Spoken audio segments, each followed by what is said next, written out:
YAHAWAH, Wada YAHAWAH, Bashim Yahawashi,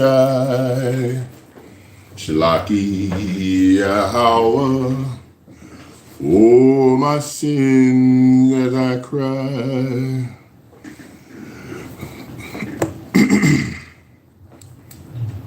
Baba Kashai YAHAWAH, for the akim that you supply. Baba Kashai YAHAWAH, for the aqua that comply. Koholo YAHAWAH, Bashim Yahawashi, the water YAHAWAH, for your mercy all the time. Baba Kashai YAHAWAH, for a power all the time. Koholo YAHAWAH, Bashim Yahawashi, Bashim Brekakwadash, the water YAHAWAH, for the akim that you supply. Koholo YAHAWAH, Bashim Yahawashi. Shalom, shalom. It's your brother Obadiah Yahweh, and we are here this evening with a lesson.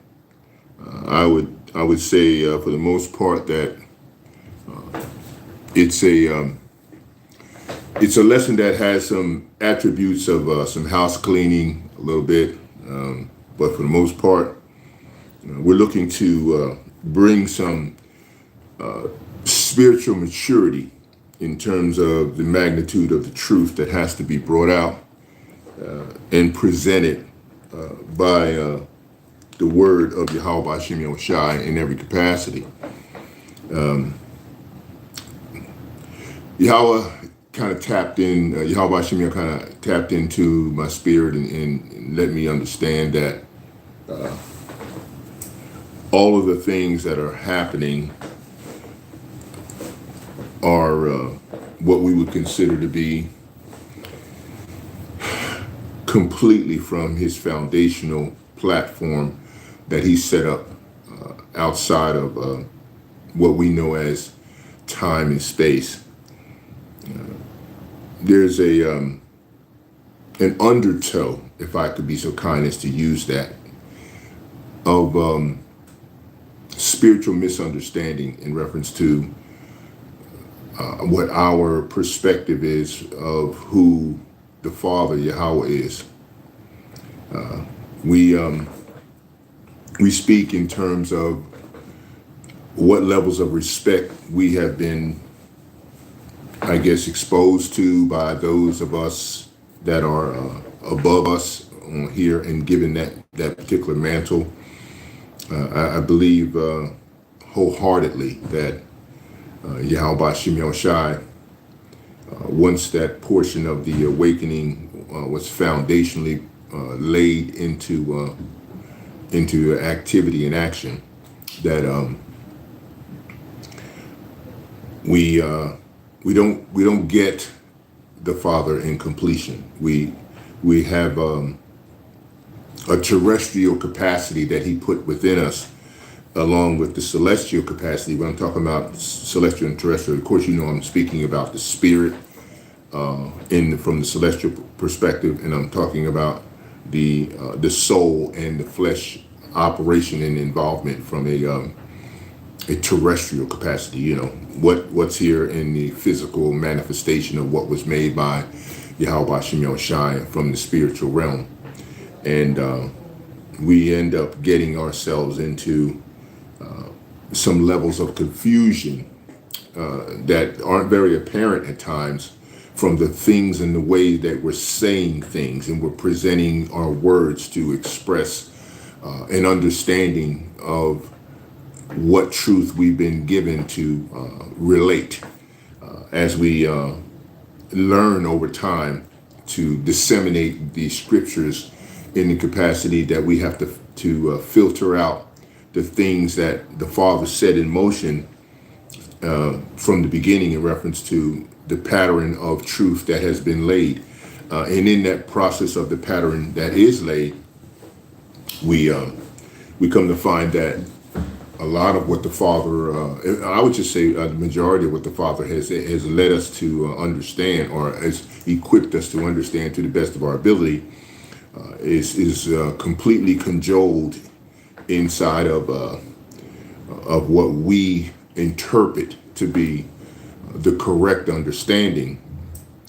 But if we don't start from his foundational perspective and his platform that he's given us from the beginning, things tend to sound and become more confusion than what we can call righteous, truthful directives, because the Father has definitely given us righteous, truthful directives. But we in this flesh get taxed by the process of the flesh. And when we get taxed by that process of the flesh, what ends up happening is we start to intertwine to a pretty significant degree of what things we feel we are going to acquire and what we want from this terrestrial platform that we're operating in right now, and start to feel as though those will be incorporated into the heavenly realm and heavenly kingdom. This becomes very problematic in terms of when individuals who, let's say, the selected elected, who are the remnant that has been predetermined for the foundation of the world, and we can go into various typical people like Jeremiah, Paul, and we can go into multitudes of individuals. Pretty much everyone that's a selected elected has been stamped and titled with that particular perspective from the Father.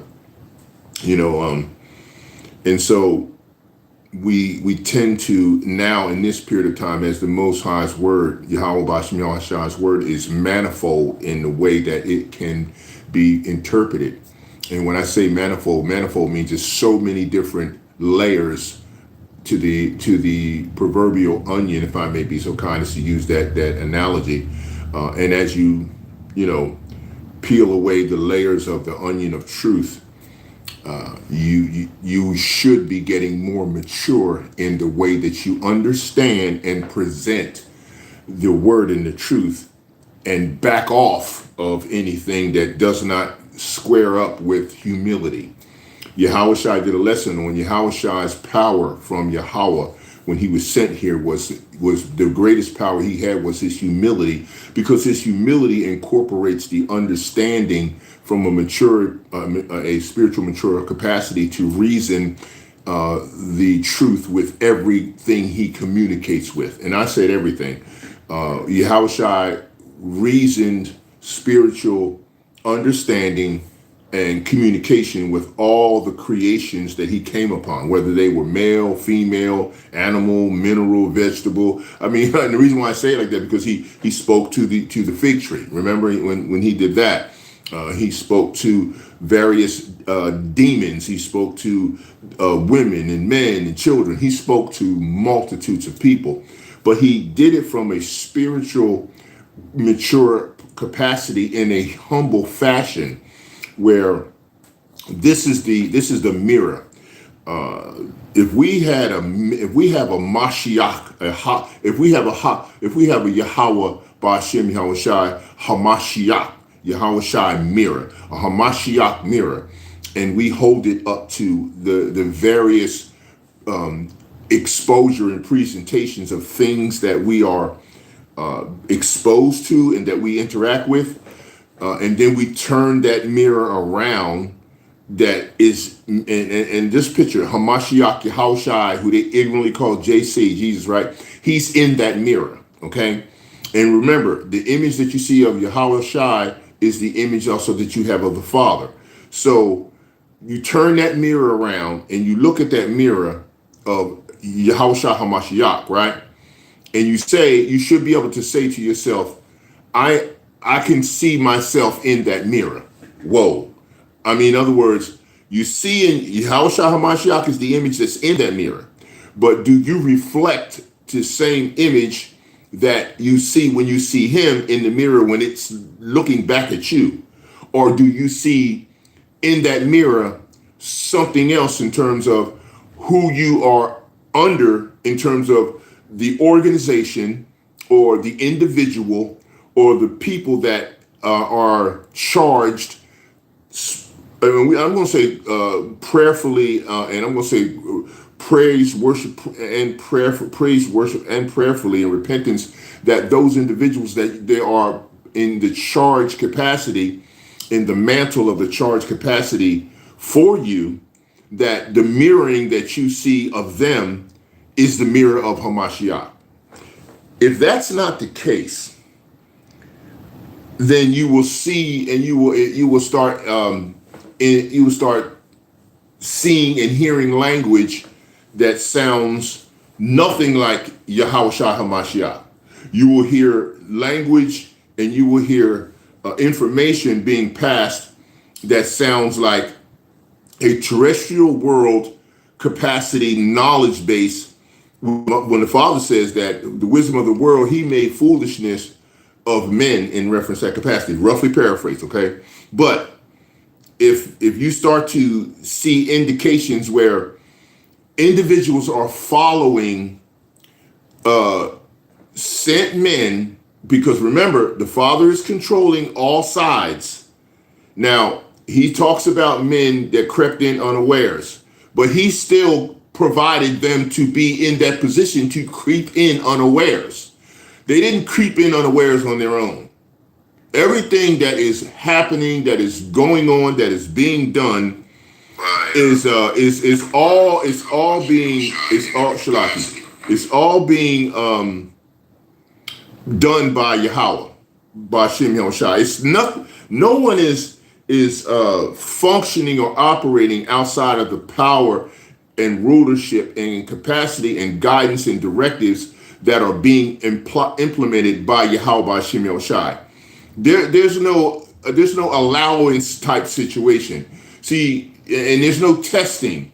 We use these words, and it falls on the capacity to be mature spiritually in reference to how you are to interpret what you are going to present to the selected elected, and then those that will hear it, if they're not gauged to receive it, eyes to see, ears to hear, what have you, in Matthew, then they're not going to get it. But for those that are supposed to get it, those that are giving that information, they damn sure better be very selective in the presentation of the words they're using to express exactly what you should be indicating in reference to who's in control and doing what and how.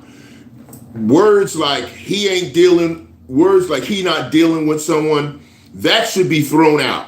Words to say he allows, that should be thrown out.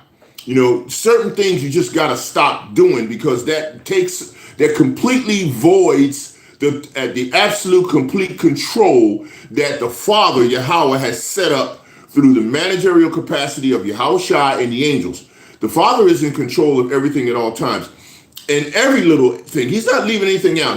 He's not left anyone to their own resource to just say, oh, well, I'm just going to go ahead and do this. No, he's controlling all sides of it.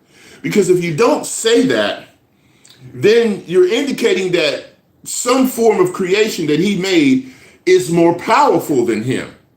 Now think about that for a minute. If you say that he's not dealing with someone, then that means what? That he can't deal with them? That they're outside of his control for him to deal with them? No, he's dealing with them on the left-hand side. And he's got them under that level of employment, and they're in that position because they've been predetermined to be there. And the portion of what they're doing in their lot is under his control. Don't say half truths and leave it hanging. Those open-ended truths cause confusion. They do. Because if I said to someone, you know what? The Most High ain't dealing with you. The Spirit ain't dealing with you. Okay. Well, then what they say to me, well, then who's dealing with me? Now what's your answer? What you gonna say? If they come back and say, okay, well then if God, or the Most High Yahawah, is not dealing with me, then who's dealing with me? You can't say it's one of his spiritual entities like Satan or any other angel, because the Father controls them too. He controls everything. See, spiritual maturity and cognitive stability is important. You should be brain-wise, cognitively sound to say things and make statements that speak to truth in validity, and the value of that validity should have integrity behind what you're saying. Don't just say stuff because you either are parroting or mimicking something someone else has said, and then you get into this situation where you're saying something that doesn't match up. And when you start flowing into those kinds of conversations, you also start saying stuff like things that you want or that you would desire, that you do not have any valid scripture speaking to the point when it can be applied. You're going to acquire it. If you can't prove it through precepts and scriptures, precepts, not one precept, but a multitude of precepts. Now I'm speaking about stuff that's going to happen in the new covenant, in the new kingdom. I know there's a lot of stuff that people want, that men and women and everyone else in complete says, this is what we're going to, we want this, or we're going to get this. Whoa, back up, humble down, and stop until you can validly say what's going on. Because as soon as you say that, your credibility goes to zero if you cannot prove this. It really does. And then you struggle to try to find something to match it, to say, this is exactly what our bodies are going to look like in the new covenant, in the new kingdom. This is exactly who we're going to be dealing with and not dealing with in the new covenant, new kingdom. And we don't have that information yet. So if you're going to prophesy in part and know in part, then stick to that logic, that spiritual, mature logic. Don't say stuff that you cannot back up just because you want it. That is disrespectful to Yahawashi Yahawashi, because it borders on blasphemy in the area of adding and taking away. Stick with what you can prove. Even Esau was puppetized to remanufacture truth and legal and law and activities, and corrupt it in the process of him touching it, because he's directed to do so as a led astray covert activity. Gotta understand some of this stuff. It's not that complicated. Okay? It's really not. Everything that's involved in knowledge, everything that's involved in creation that moves anything forward with life is under the complete control of Yahawashi Yahawashi. No exceptions to the rule. No exceptions. And anytime we veer off and start saying stuff because it may sound good, or we get a brain clog location where we just say stuff because it might sound right, that's not going to, you can't be doing that. Now I understand the Most High's got everybody doing what they're doing, including what I'm saying in reference to how this goes. All right, I'm not taking away from that. But I'm going to tell you, Father has been hitting me up hard, and he's saying, listen, I'm sending my son back, Yahawashi. He's coming back, okay, to all kingdoms and to all forms of rulership, in all forms of organizations, whoever they are, that he's brought into existence and he's fortified them with measures of understanding. They all are going down. When Yahawashi shows up, The order he's coming in with is not going to be like what's going on here in this fallen state. I don't care. Father says, I don't care what organization you belong to. The Father's real clear on that. When Yahawashi set back, all rule in any order of any organization, it doesn't matter what the organization is, whether it is of his organization or whether it is of not of his organization. When I say his or his not, I'm talking about those that speak about stuff that they have no power and control over. Now, Yahweh has men that he has selected before the foundation of the world that should be operating in spiritual maturity about what they can prove and how they present the truth, because that's the only thing they can do. They don't have any power to do anything else. That's their power, to present the truth humbly. Not telling people that they're going to be destroyed, because we have no power to do that to someone. And if he does want someone to be taken out of the way, he's doing it. And if he chooses to use us or use anyone, then fine. That's his choice. But speaking out of turn and just saying stuff because we interpret things in the scripture of a personal perspective from our mindset that's minimized. I have a minimized mindset. Everyone has a minimized mindset. No one has the exact mindset of Hamashiach, and surely not of the Father. So, what is going on where we don't understand that when Yahawashi cracks those skies, he can be sent by the Father. He don't even know when he's coming here. But when he's sent, everything that's going on, that anywhere in this world, terra firma, this whole earthly plane thinks that they got it going on. It doesn't, whether it's us or anyone else or anybody else out there, all that's going to stop. And he's going to present what he's got going on, and the closest we can match up to it, he will determine that. We do not.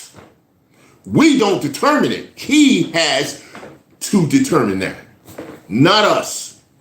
So all and everything else that anybody thinks is going to go down, no, that's all going to stop. And Yahawashi's rule under the direct directives of the Father are going to be put in place, because the Father says he's going to subdue and put the earth into a footstool capacity for his Son. And then, come on, y'all, we go back to before the fall with mindset, spiritual maturity, everything here terrestrial that's going on that is under the law of this period in time. When you hit the wall and go back out of prophecy to the beginning, did you hear that? Back out of prophecy to the beginning, before the fall, we go into that cleansed and purified perspective, and it is for eternity. The stuff that's happening here in this period of time, which is a fallen state, you will not bring it over to that point. So whatever you think about the flesh, the metabolism, the mindset, the wants, the needs, the drives, the lusts, the drawing for, in this period here, over there, on this side, no, it's not over there. We're sons and daughters of Yahawaah that will be in the rulership capacity on earth. You will have an Israelite badge of inheritance. Do you get it? But that is not who you will be, because we're going to go before the fall. And that's where we will stay in that capacity. Come on now. Can you not get this? He tells you in the scriptures, we become sons and daughters of God, sons and daughters of Yahawaah. No one's taking away from the 12 gates and the 12 thrones that have the Israelite, it's going to have the heritage on it. It's going to have the monumental capacity to it. But you gotta, come on, take your mind to the reality of being before the fall. This is where we're going to reside. Okay? And we reside there in an eternal, infinitive, creational development process that will not succeed Yahawashi or the Father or any angel that has been developed that way before the foundation of the world. Do you get it? You will be immortal. You will be completely righteous inside and out and everywhere in between, and won't be able to violate yourself with a corruptible entity that will be in the kingdom as other nations. Do you get this? Stop saying things like you're going to infect yourself with some creation that is corruptible when we get to the kingdom. If you keep saying that, you confuse people and you sound so dumbass. Good gracious. How immature are you? It's real simple. The Most High said clearly that he was going to drop plagues, unlike Egypt, on the whole world, what he did to them. Now think about it. Let's talk for a second, because I'm going to get off this quick, because I'm trying to keep his commentary under 30 minutes, if I can. That's up to the Father. Think about a plague that is infused and infiltrating the whole earth, the whole earthly plane. And that plague has plagues within its plague that causes more plagues. Now, I'm going to take you up to a good spiritual level of maturity that you should understand. All right. Like unto the Father made bug, the roach. Let's just use that as an analogy, right? Once you get roaches in an area, it is so very hard to get them out. And they just go everywhere. So we have a people that the Father has created. And that people, Esau, Edom, is a plague. That are like roaches, they cover the world. And they do things disastrously and plague-ridden to every place and everywhere they go. Designed to be that way. So if you understand, the Father said, I'm going to put plagues on the world that will be unlike anything you've ever seen in Egypt. We're living it. You can't tell me that these Edomites ain't every damn where. They're everywhere. Infestation. And they bring with them all additional plagues that seem to get worse and worse with their involvement and participation and the process that they are infiltrated all around the world. This shows you the Father's word and his prophecies are completely on point and on schedule and on true. Think about it. And if you can use the analogy of the roaches and how they breed and what they do and how they just get everywhere, into everything and everywhere. What culture of people do you know are doing this? Think about it. This is what we're trying to get you to think of from a spiritual maturity perspective.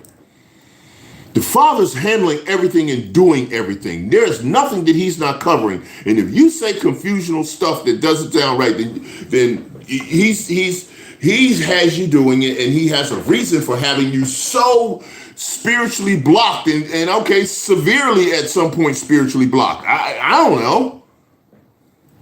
Anyway, trying to get through this.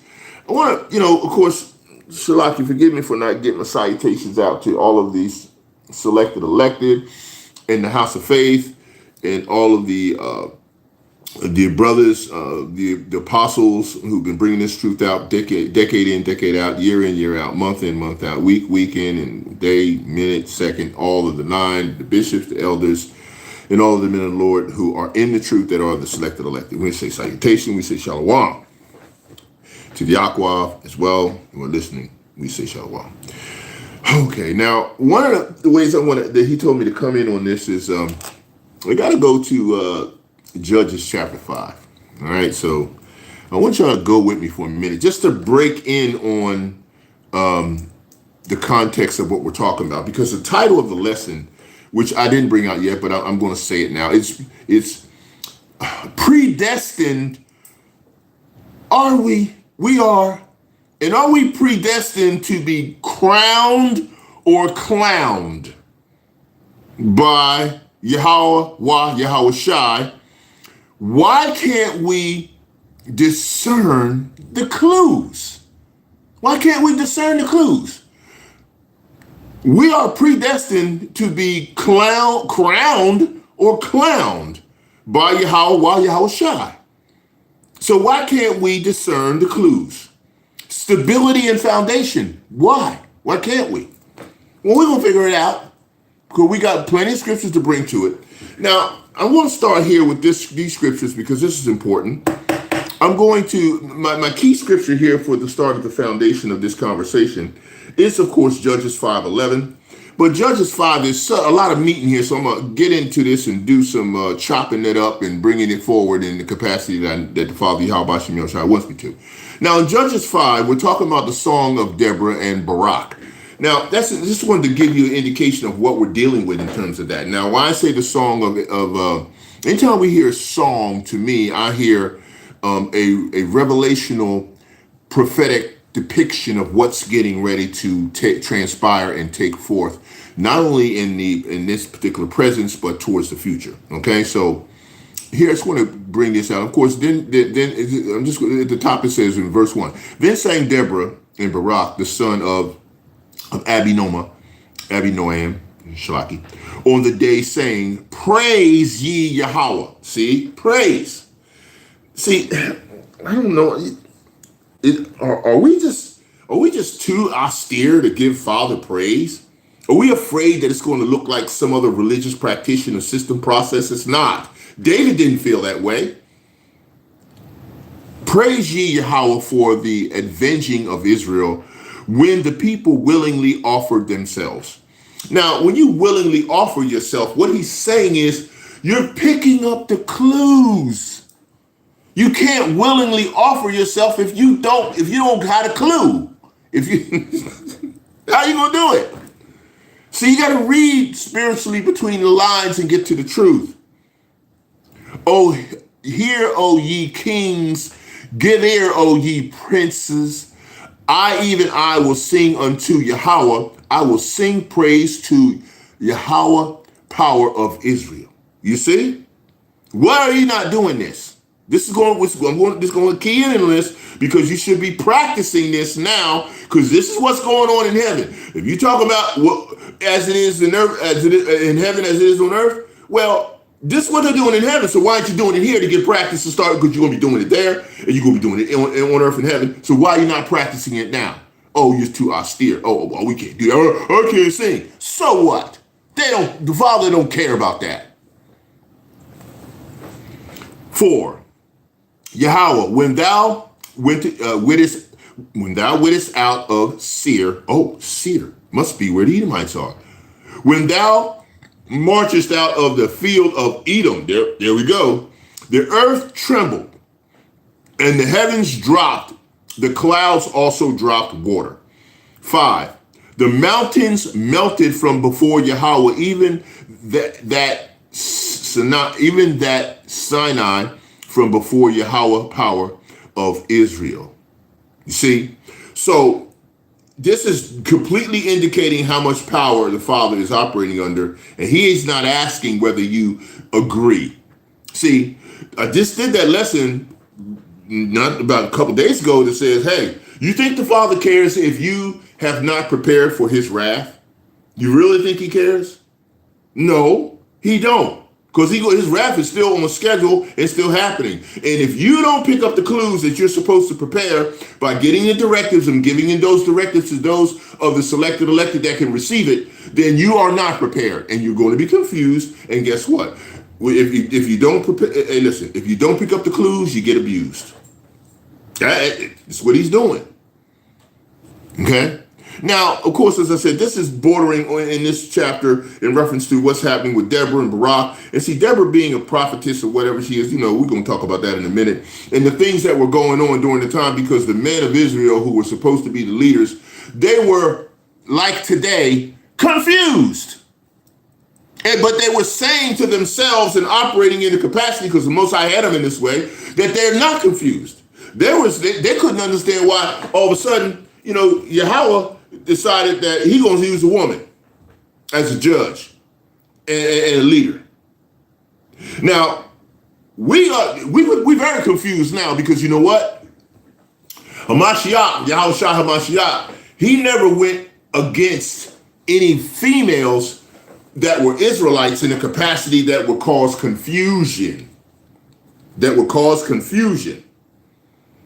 what I said. Every creation he dealt with, male, female, animal, vegetable, mineral, he always brought spiritual maturity to the platform to explain the condition and position that they need to be in. He's given directives. Now, in this particular case, Yahawah decided to use this prophetess who was the wife of Barak, right? We're going to get to it.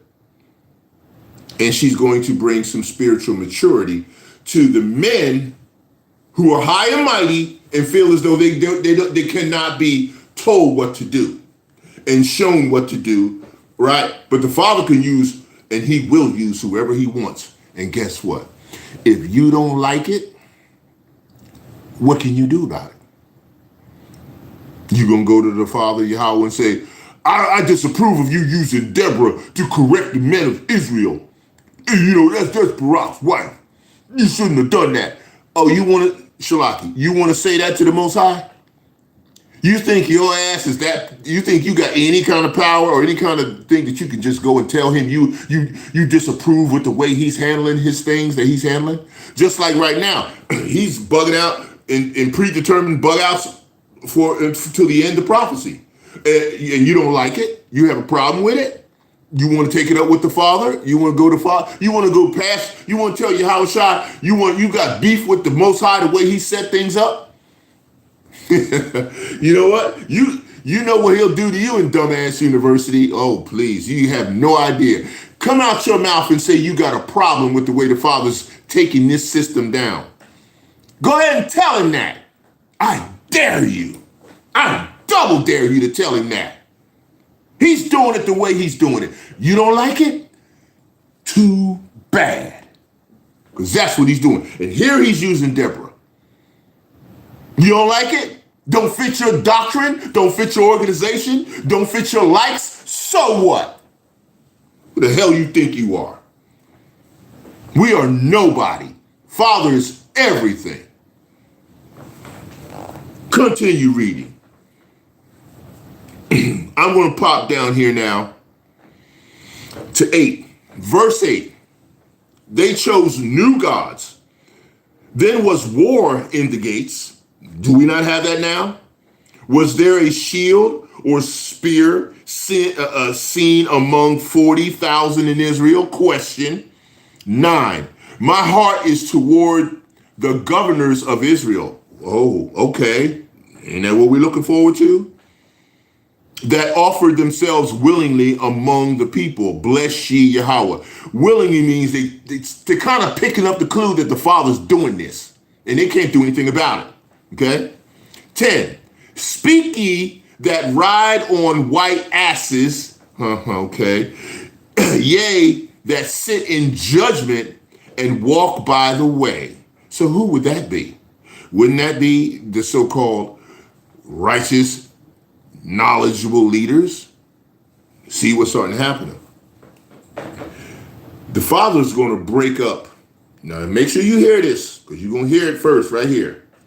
The Father's going to break up every single living organization that is on the face of this earth. I'm going to say it again. I don't care what kind of organization you call yourself. The Father is going to break them all up. Why? Because nobody's completely compliant. Nobody's completely compliant. And you can't say you're completely compliant. If you hate the way the Most High is doing Jake, Jakettes, if you hate the way the Most High is doing the world, which he's the one that's doing it, and you don't agree with what he's doing because you're a complainer, guess what? Then you're not compliant. And he's breaking up all organizations who are not compliant. Point blank, period. I can end the lesson right there. There will be those who get crowned, and there are those that are getting clowned. And no one can stop it. You can't stop him. I don't care what you say or how you say it. Yahawashi is coming back, and all will be broken down. He's raising up for the Father to do what's going to be right. We all ain't doing what's right. Stop saying you are, because you all got kinks in your armor. Everybody, me, everyone else. We all got kinks in the armor. Nobody's completely compliant. And I dare you to say you're completely compliant, because you're not. If you hate your woman, if you hate your man, if you hate your children, if you hate Jake, if you hate anything that he said you're supposed to manage it, because he did say that. Manage it meaning prepare for my wrath, gives you the indication that he's telling you you have a way to manage your aggravation, your inconsistency, your instability.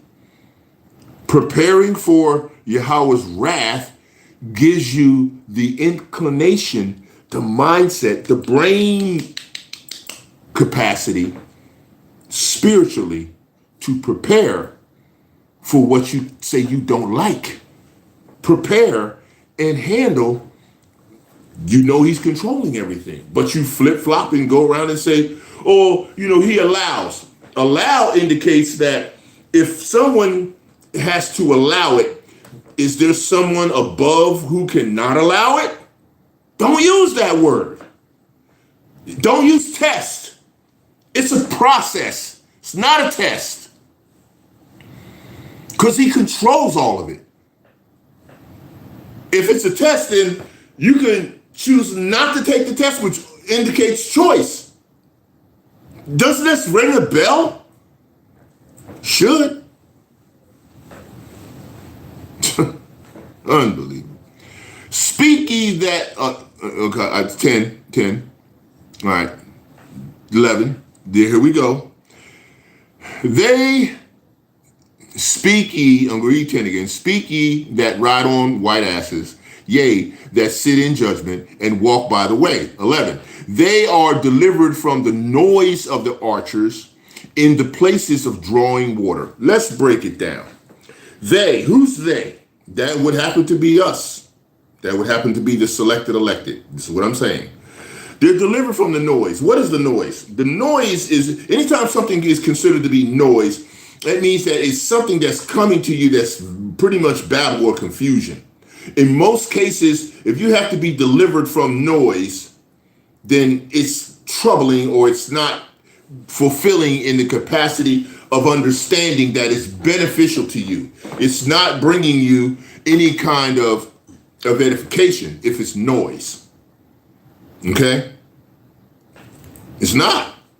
And it says that are delivered, they that are delivered from the noise of the archers. Now, archers indicate that there is something that's being pointed and directed towards you that will be of a power source that could actually be harmful, or it could be something that could be a directive to a message. And in that archer point, the archers usually are pulling back a bow or something that could, that inference is there. Okay, the archers in the place of drawing waters. Drawing waters usually means among the people. So if you're talking about that they that are delivered from the noise, the confusion, okay, from the noise, the confusion of archers, those that are presenting a power position against you in that fashion, in the places of drawing water among the people, there shall they rehearse the righteous acts. Now, wait a minute. Even amongst all that, he's saying you have to rehearse. What is rehearsal? If you go to a rehearsal, if you're in a band, you go into rehearsal. What are you doing? You're practicing, right? You're trying to get it down packed so that it comes out right. You're rehearsing it, which means that it's a continuous process of doing what? Like Father said to me before, he said, practice makes perfect. So when you don't practice, you cannot start to achieve perfect. So the rehearsing is the process of practicing to get something to a level of perfection, but you have to continue to rehearse. You have to continue to practice. So they shall rehearse the righteous acts. Now, what are the righteous acts of Yahawah, the Lord? The righteous acts are the right things that you should be doing from the directives he's given you. That's the righteous acts. So you're practicing, you're rehearsing the righteous acts. Now, we, of course, we bring it out that this is talking about, the laws and what laws apply here in this particular period of time, during this eonic period of time, right? Now, of course, we know that practicing the righteous acts here is a prelude to what we will be doing when the laws in our inward parts and encompassing all of us when it comes to all of the laws of creation, not just 613, but everything. Okay, so practicing now, like the elders that get off the thrones and put their crowns at the feet of Yahawashi and just worship and praise and worship and praise him. Okay, this is what you should be rehearsing. And the form that you're rehearsing it in is not just the scriptures and you just praying. It's a full complement of worship, prayer, worship, praise, and prayer wrapped in repentance. You have to have the full complement. So this is what we should be rehearsing in order to be prepared for when the kingdom is under rulership here of heaven. And if it ain't being done in heaven, you ain't going to be doing it here when that realm is in place. You heard what I said. If you ain't doing it in heaven now, you ain't going to be doing it here when that rulership is set of heaven on these particular vessels that will be transfigured and they will be regenerated to be that righteous. You're not, if you can't do it there with a righteous capacity, you're not going to be doing it here. You're going to have to be doing the same righteousness here. If you don't like it, take it up with the Most High. You can't stop him. Again, all right. So, shall they rehearse the righteous acts of Yahawah, even the righteous acts towards the inhabitants of his villages in Israel. So that also leans into the capacity of the fact that there will, and I was listening to Elder Menachezapa earlier when he was talking about, just telling people that, there's going to be other nations in the kingdom of heaven. But when they're in the kingdom of heaven, they'll be under rulership. So this particular portion of the scripture, this precept says, even the righteous acts towards the inhabitants of his village. So the inhabitants will be the other nations as well as the royal family that will be within the confines of the royal tenement of where everything is, and they will be under jurisdiction and rulership in a righteous capacity. We have to understand that, okay? The tenants of his village, Israel. Then shall the people of Yahawah go down to the gates. Why are they going down to the gates?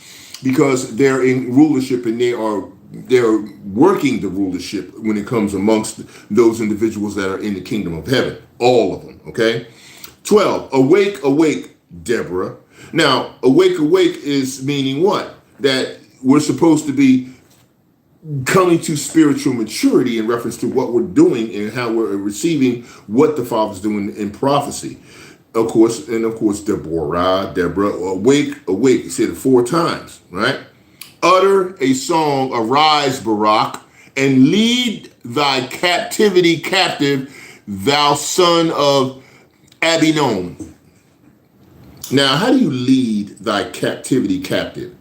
That means we are in captivity, but you have to have a form of leadership. It has to be spiritual, mature leadership that shows people that the foundation that the Father has set up is under his complete control, and we are trying to pick up these clues to follow his directives to be led in the path of righteousness. So that is the way that we're talking about, lead thy captivity captive, thou son of Abion. So that all of the captivity that has happened, we will be led in the paths of righteousness, and all of those that will be captive in the kingdom that will be operating in that capacity. When it says those that leadeth into captivity shall go into captivity, they still have to be led correctly. Okay, so you cannot get around that. All right, 13. Then he made him that remaineth have dominion over the nobles among the people. Yahweh made me have dominion over the mighty. So the Father is showing that once this rulership is under control and under correct management and under spiritual mature management from that celestial capacity, the rulers, the nobles, will be ruled upon. And he made the remaineth of the dominion over the nobles among the people. Yahweh made me have dominion over the mighty, the rulership. Out of Ephraim, now here we go into northern kingdom capacity of this operation. Out of Ephraim was there a root of them against Amalek, okay? Who? He's got what? Indignation against Amalek forever, right? After the Amalek, after the Benjamin among thy people, out of Malachar, this will be Malachi, came down governors, and out of Zebulun, they that handled the pen of the writer. And the princes of Issachar were with Deborah. Even Issachar and also Barak, he was sent on foot into the valley. For the divisions of Reuben, my tribe, Shalaki, there were great thoughts of heart, right? Why aboutest thou among the sheepfold to hear the bleatings of the flocks? Question. For the divisions of Reuben, there were great searchings of heart. In other words, my tribe has always had a problem and an issue with not being not accomplishing the process of being the firstborn to be the leaders of the kingdom, and of course fell short because the Most High positioned that position to do what it had to do, because Yahawashi was going to come through the tribe and the lineage of Judah. Okay, I don't need to go too far into that. We know what happened with Reuben and what he did in reference to a lesser wife of the father, of his father. Okay, in other words, it's similar to what we've been doing to Yahawashi Shem Yoshai. Study to show thyself approved, and you can understand what I just said. I'm not going to hold your hand on everything. 17. Gilead abode beyond Jordan, and why did Dan remain in ships? Asher continued on the seashore and abode in the breaches. So you see how the northern kingdom and the tribes were going through a turmoil of confusion in reference to how the prophetic process is going to be applied towards winning this battle against Edom and what's going on there. Okay, we'll get on break off this in a few minutes here. Okay, all right. 18. Zebulun and Naphtali were a people that jeoparded their lives into the death in the high places of the field. The kings, it says here, the kings came and fought the kings of Cana. See, still dealing with the Hamites and those individuals. In Tanakh, by the waters of Megiddo, they took no gain on money. So in other words, it was becoming quite unprofitable in terms of the losses, and the gain was not going to be a provision of spoil and things that would happen, right? Okay. They fought from heaven. The stars in their courses fought against Sisera. We know this Edomites going down. The river of Kishon swept them away, that ancient river, and the river of Kishon, O my soul, thou hast trodden down strength. 22. Then were the horse hoofs broken by the means of the prancing, and the prancing of their mighty ones. 23. All right, we're almost getting there. We'll be there in a minute. Just relax.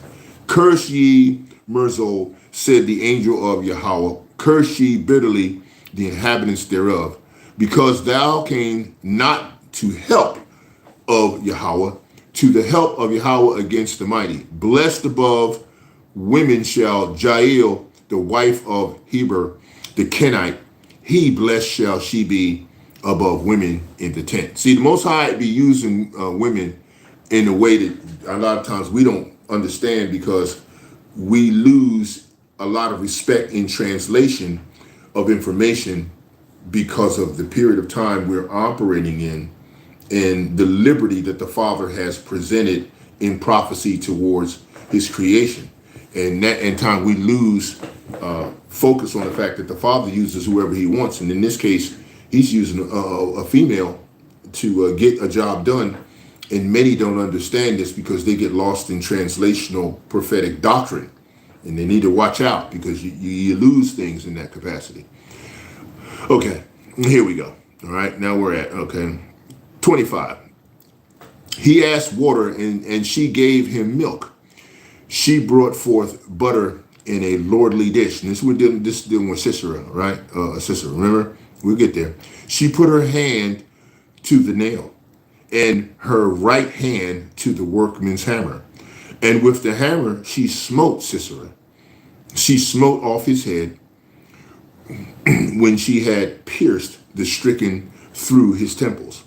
Now, of course, I could easily lean into saying this is sort of like a similitude to what has recently been portrayed and permeated all over the Israelite social media network in terms of what happened with an individual and his wife. But I'm not going to lean into that because I don't have to, because we know that the Most High could easily have performed, and in his way he did perform this kind of same process with Jeril, and because Jael,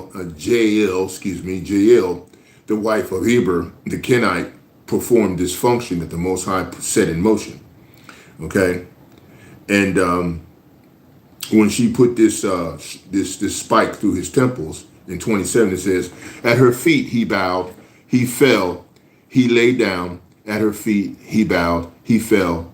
Where he bowed, there he fell down dead. See, the mother of Sisera looked out a window and cried through the lattice, why is his chariot so long in coming? Question, why tarry the wheels of his chariot? She don't know that this woman was geared the assassin to take him down.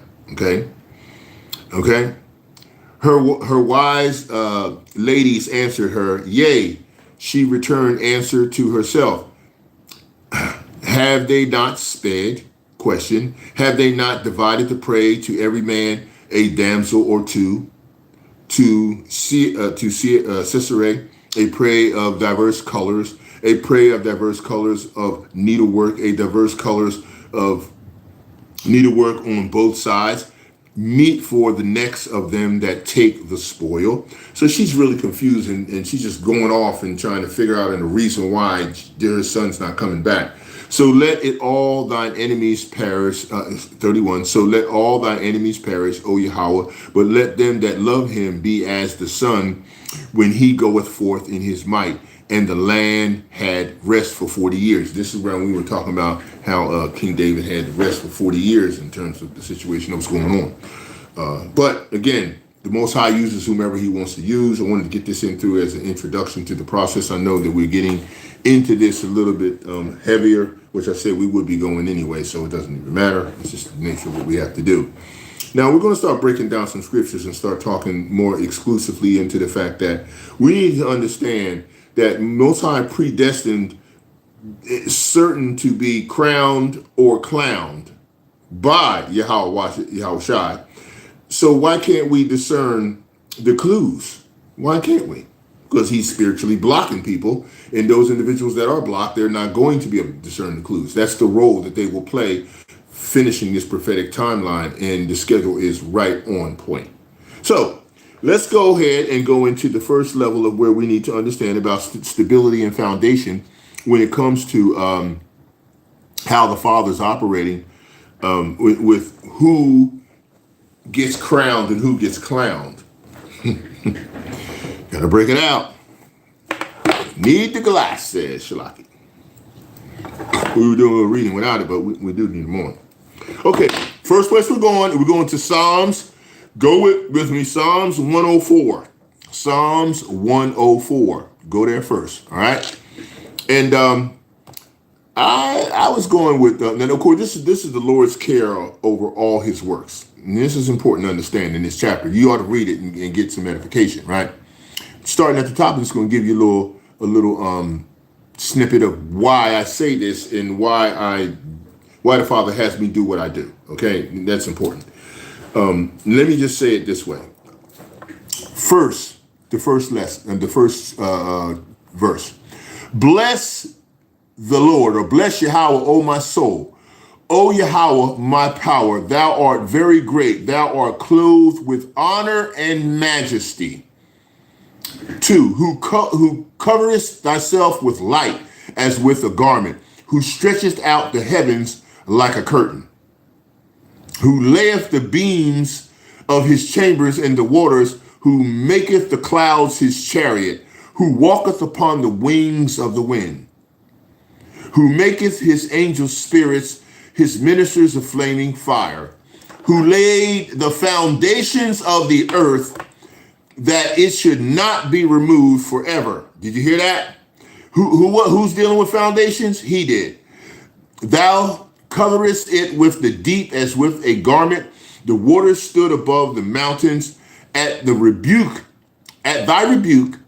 they fled. At the voice of thy thunder, they hastened away. Right? 8, they go up by the mountains, they go down by the valleys unto the place which thou hast founded for them. Thou hast set a bound that they may not pass over, that they turn not again to cover the earth. Now, I'm going to continue reading for a moment, but I just wanted to stop there for a minute and go back up and say here, bless Yahawah, O my soul. See, the Father explicitly spoke to my heart, in my lob, in my heart, and said, the language I gave to you to worship and praise me, I know it was complicated for you in the beginning. I know it was kind of hard for you in the beginning. I know you weren't accustomed or used to it because of your the status of your captivity. But you have learned my sacred name. You have learned my sacred language in terms of the Holy Spirit, and also how to say thank you, and how to say forgive me, and how to say please. And you've learned the Lashawan Kodash in portions. The Father is really adamant, and he's very much long-suffering, but we have a mindset in our brain where we end up doing things that are confusional to ourselves. Okay, and I have to say that because here's the question. If we are sticking to the sacred name in the Lashwan Kodash, and we're sticking to the divine righteousness of what that means and how important it is, when we start to address the sovereignty of Yahawah B'Shem Yahawashi, we tend to speak in the language of the captivity, and it's not very respectful as what I'm getting from the Father when you do know the sacred name that you give in this righteous order, but you don't come off and give him, starting with the Lashawan Kodash in his greeting and his salutation when you start. I mean, think about it. You start off in a bastardized Greek language or Latin Greek language by saying all praises to, and then go into the Lashawan Kodash, when it's just as easy to say, call hello Yahawah B'Shem Yahawashi, right? What is the problem here? Is it a brain fart or something that's going on? Do you think not the Father deserves the respect of the sacred language that he revealed to us, that we so heartedly defend when it comes to his name, that it's so difficult for us to start out saying the sacred name and the sacred language and the sacred blessing in Paleo Hebrew, in the Lashawan Kodash, as opposed to saying all praises? I mean, to me, it's almost disrespect. It's like when he's told me before, he says, I'm interested in those that will worship me in spirit and truth and take me as his first love. He's the first love, which means everything starts with him first. Meaning the language should be Koholol Yahawah Shem Yahawashi. If you can learn to give his language in terms of his name, why can't you still do the same thing coming out of the starting gate instead of putting up saying all praise? What's up? Is there a brain problem here? I'm just saying here, when you're saying bless Yahweh, right? Now, granted, we're learning to read this over time, right? If we can say Barak, all right, Barakatah, right? Barakatah wa Yahawah, oh my soul. You know, of course, you know, we can't speak fluent, but we can attempt to at least address him in the beginning with the fluency. You understand what I'm saying? Why can't the fluency that we know how to say Kahalo Yahweh Shemil Shai be the first thing we say when we doing the introduction to the greeting and the respect of his sovereignty? It's not that hard. It's just these certain things, man, that we just not spiritual mature about. Yeah, you see what I'm saying? Oh, Father, I don't know. Okay, where was I at? Okay, all right. Let me finish here. 7. At thy rebuke, thy fled. At the voice of thy thunder, they hastened away. 8. They go up by the mountains. They go down by the valleys unto the place which thou hast founded for them. 9. Thou hast set a bound that they may not pass over, that they turn not again to cover the earth. He sendeth the springs into the valley which run among the hills. They give drink to every beast of the field. The wild asses quench their thirst. By them shall the fowls of heaven have their habitation, which sing among the branches. He watereth the hills from his chambers. The earth is satisfied with the fruit of thy works. See, the Father is just, he is beyond amazing, man. I mean, I could go on, but, you know, read this chapter in 104 in Psalms and learn to give him praise, worship, and prayer. It is so important. Next precept, we're going to 1 Chronicles. Go with me. 1 Chronicles 16. 1 Chronicles 16. Okay? Talking about the tent for the ark. Okay, this is important. But of course, we're going down a little bit further to 30, past the Psalm of Thanksgiving, and down where it says here, fear before him all the earth, the world also shall be stable, that it be not moved. That's why I was telling you the stability and foundation is so important. So he has me bring that scripture out for you. Okay. All right, next we're going to hit Deuteronomy chapter 1, 7, and we're going to go 1, but let me go to 32 real quick, okay?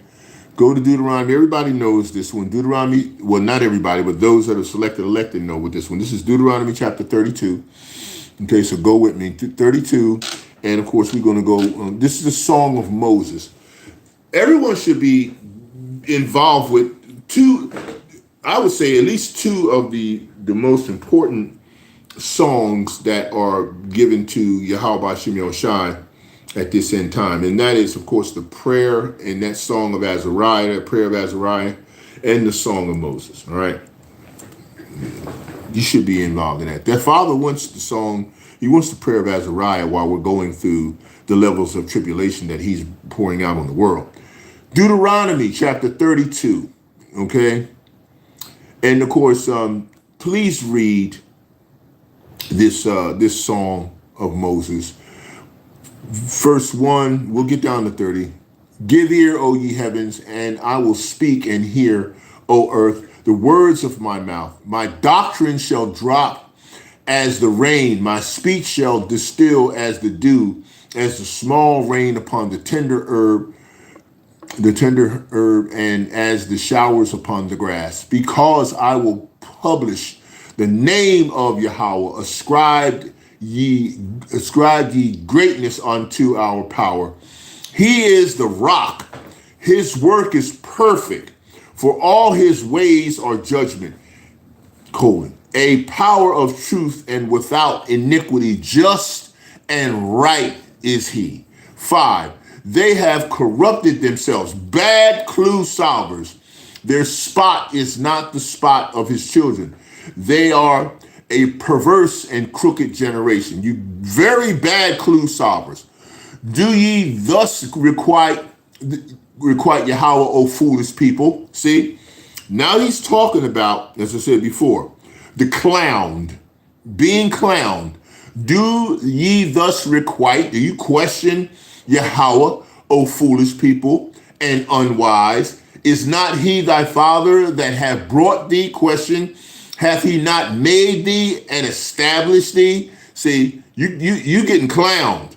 Remember the days of old. Consider the years of many generations. Ask thy father, and he will show thee thy elders, and they will tell thee. 8. When the Most High divided to the nations their inheritance, when he separated the sons of Adam, he set the bounds of people according to the number of the children of Israel.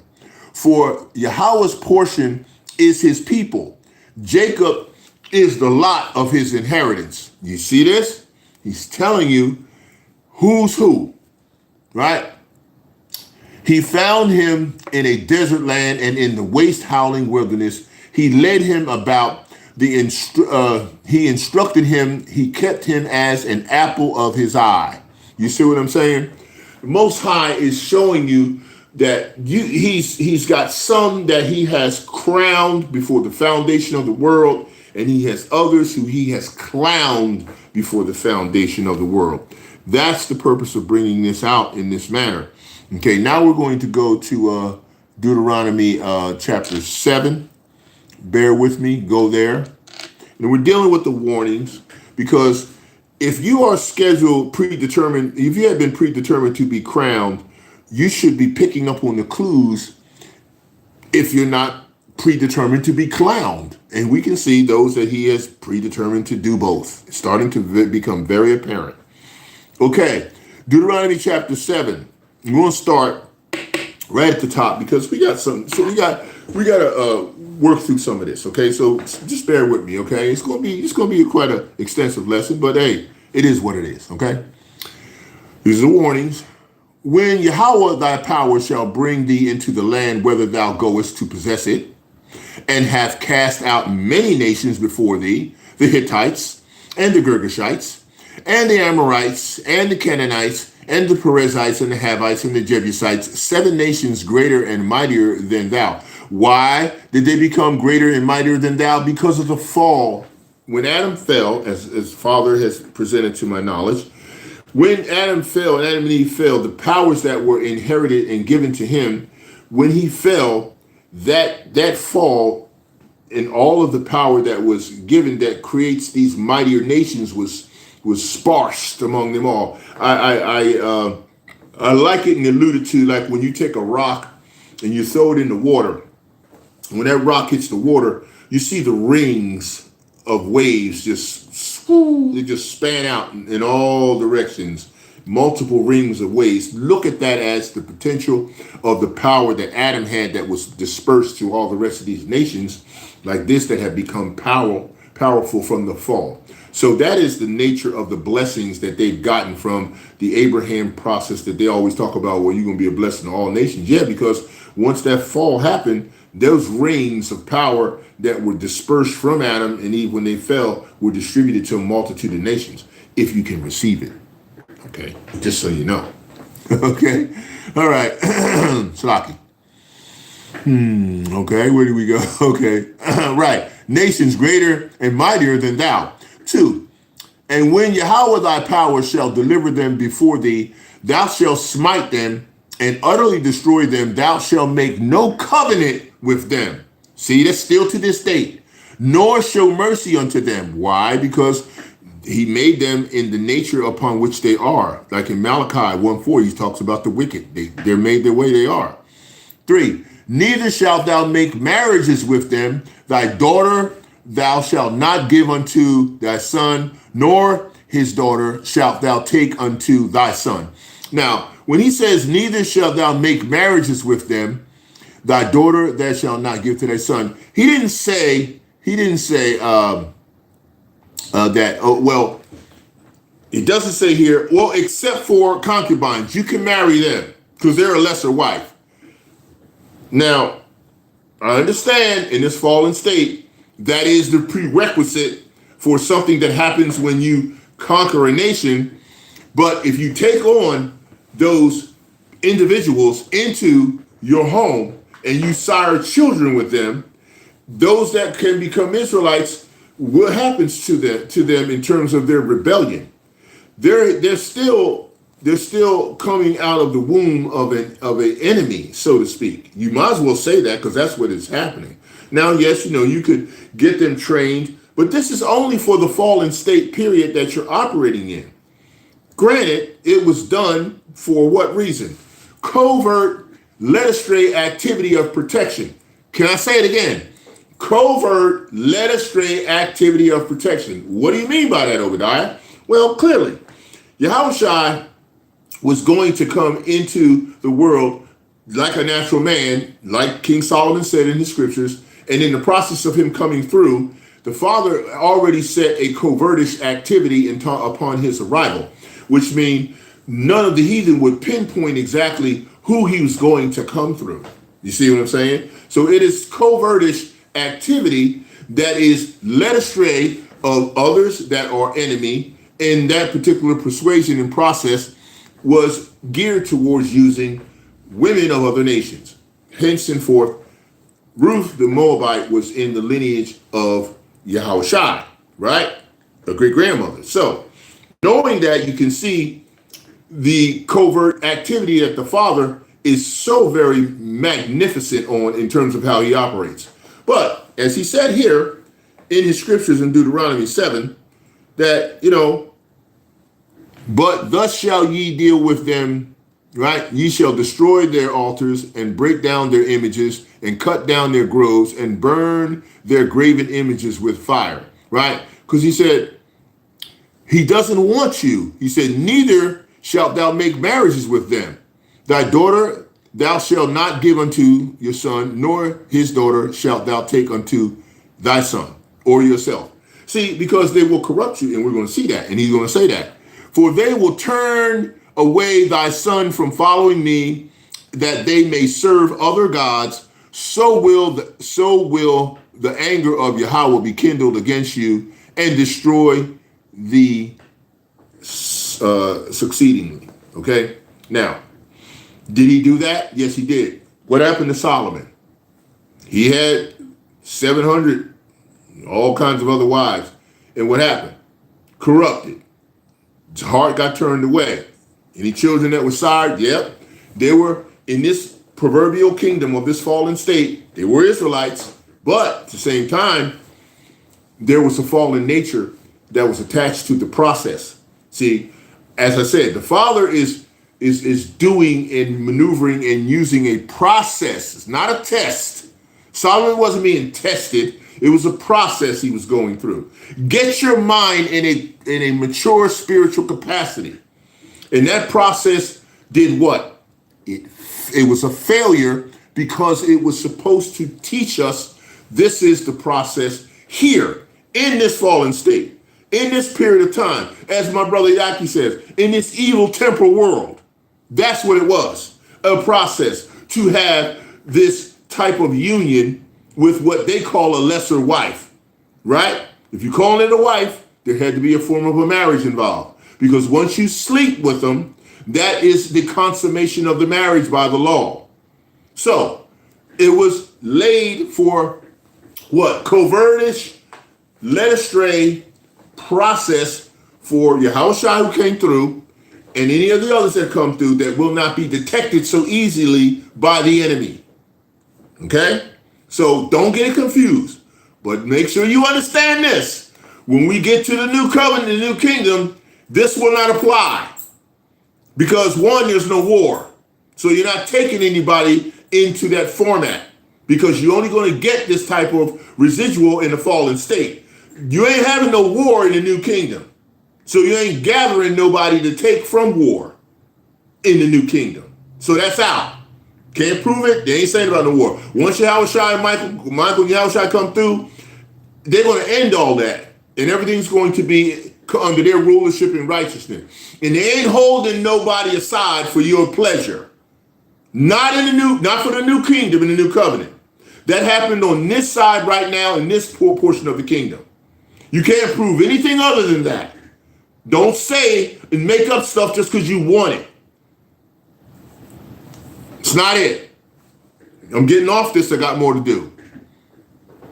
For they will turn away thy son from following me, and that they may serve other gods, which are fake, no real gods. So will the anger of Yahawah be kindled against you and destroy thee suddenly. Now, this is bad clue solving process here, which shows me you're being clowned if you do this. Look at what is happening in this world system now when it comes to dealing with a multitude of other nations and their people and their women. You get clowned. You get freaking clowned. We say it all the time. It is not expedient to be doing this. And if it's not expedient, then then you shouldn't be doing it at all. You shouldn't promote it. When we get into the new covenant, new kingdom, we'll see what happens there. But you don't say what's going to happen unless you can prove it. I always say, we'll see. We'll see what happens there. Because as I said before, I've gave you scriptures that show you on this side, the heathen are not getting the same righteousness going into the new kingdom. In Nehemiah, you cannot take an you cannot take an Ammonite or a Moabite into the congregation forever. Into the kingdom. They'll get into the kingdom in terms of being people in the world, but they're not going anywhere near the righteousness of the people who are going to have the laws and inward parts in their body, in those new reformed bodies, how they would be made. I don't even know how they're going to be made.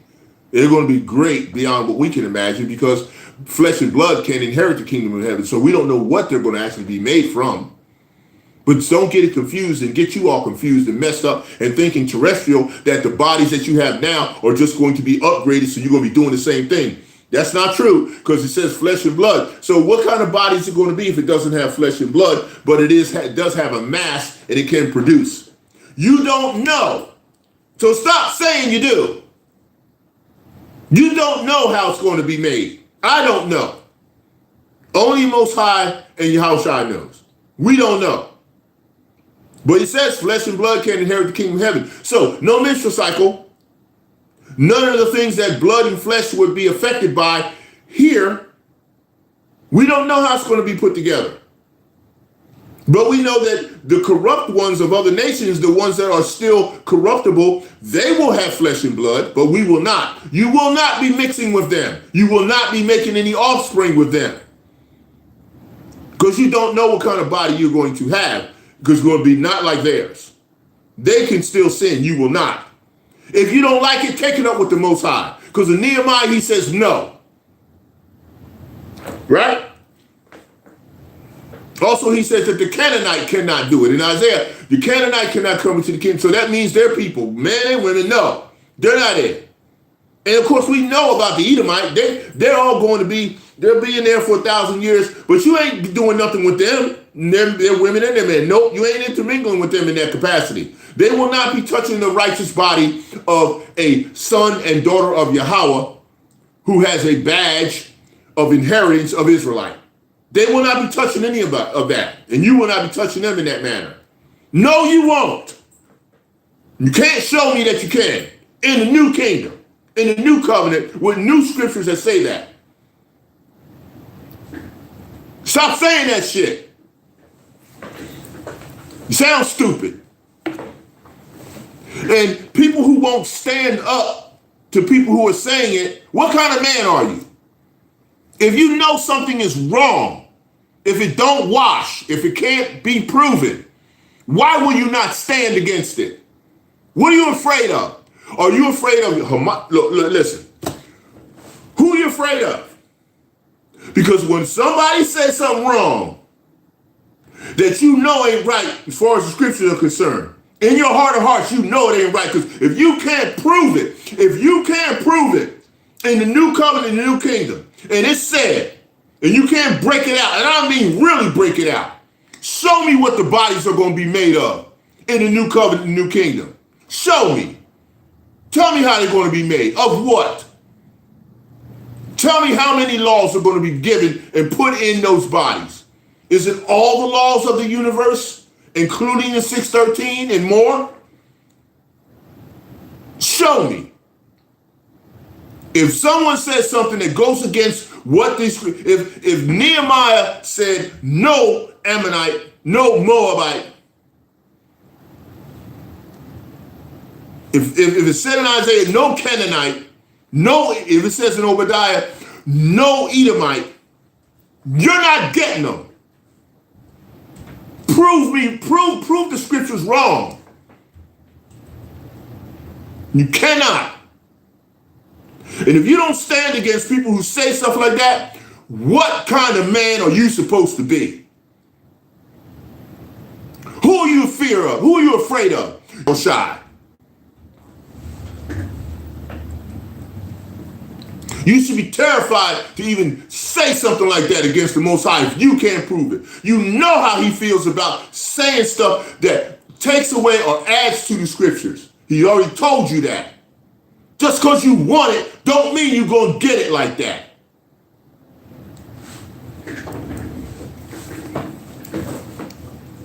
Out of the Most High to even say something that's going to happen in the new covenant, new king, and I can't prove it. I ain't doing that.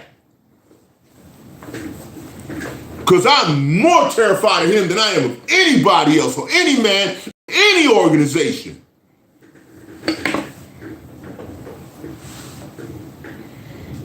I've experienced some of the wrath of the Most High. I have experienced it personally. So I'm not going, if something's said wrong, I'm saying something against it because he told me to speak on the activity.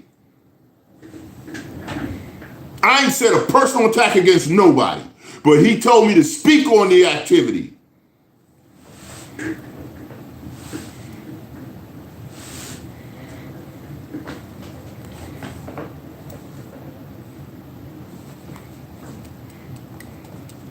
Y'all be doing some crazy, hey, it's a lot of crazy stuff going on, man. But the Most High got him doing it. Finish reading.